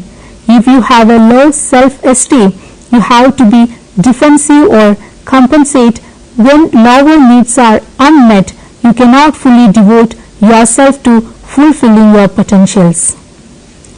Characteristics of self-actualizing persons.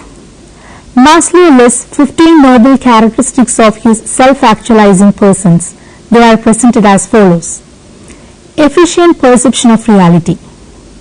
Perhaps the most universal characteristic of these superior people is their ability to perceive other people correctly and efficiently, to see reality as it is rather than as they wish it to be.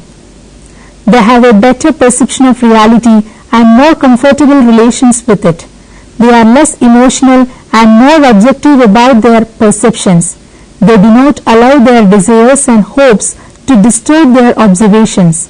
Because of their superior perception, self-actualizing people are more readily able to detect the fake, the phony, and dishonest in others.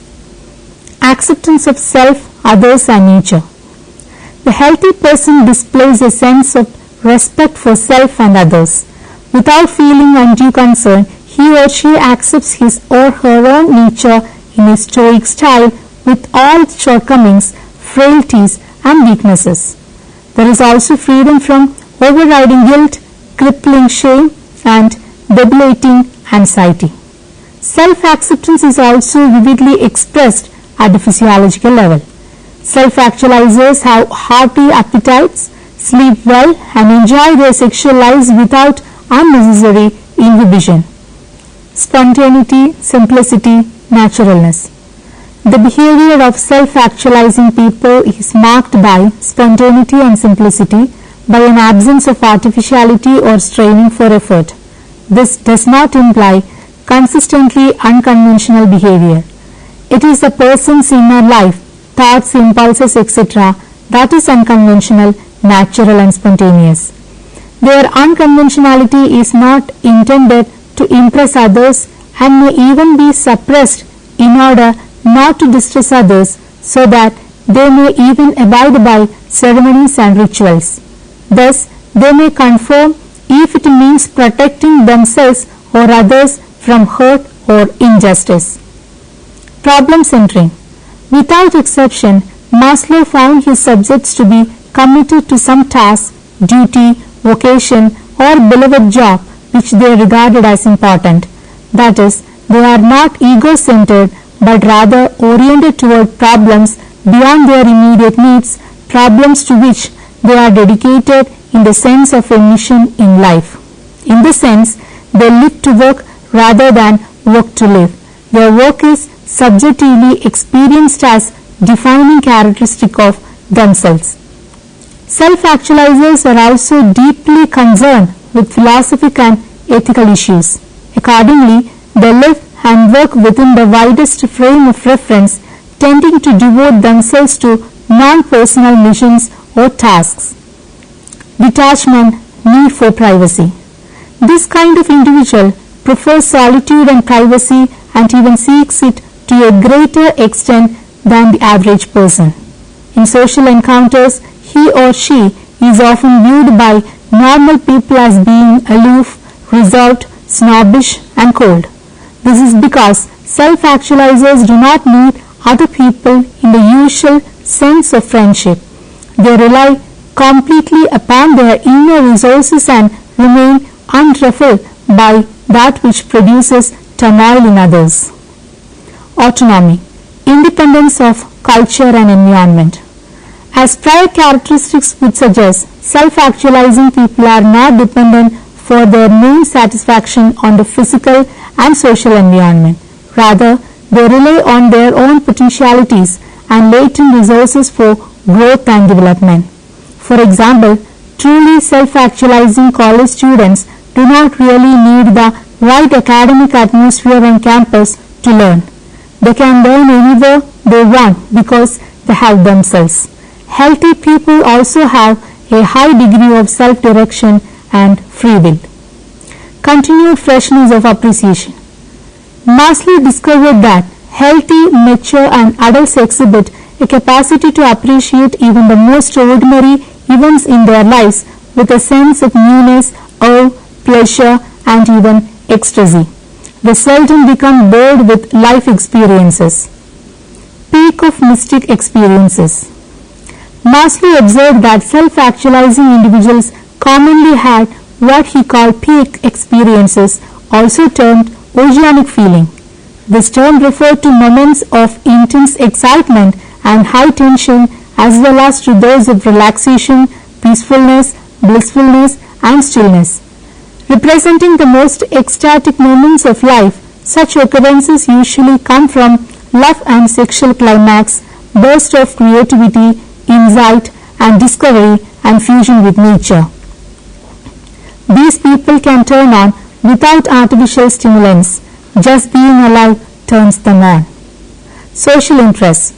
Even though self-actualizers are sometimes troubled, saddened and even enraged by the shortcomings of the human race, they experience a deep feeling of kinship with humanity. Consequently, they have a genuine desire to help improve the lot of their fellows. This nurturing attitude is evidenced by a feeling of compassion, sympathy and affection for all humanity. Interpersonal relations. Self-actualizing people tend to form deeper and closer personal relationships than those of the average adult. Similarly, those with whom they associate are likely to be healthier and closer to self-actualized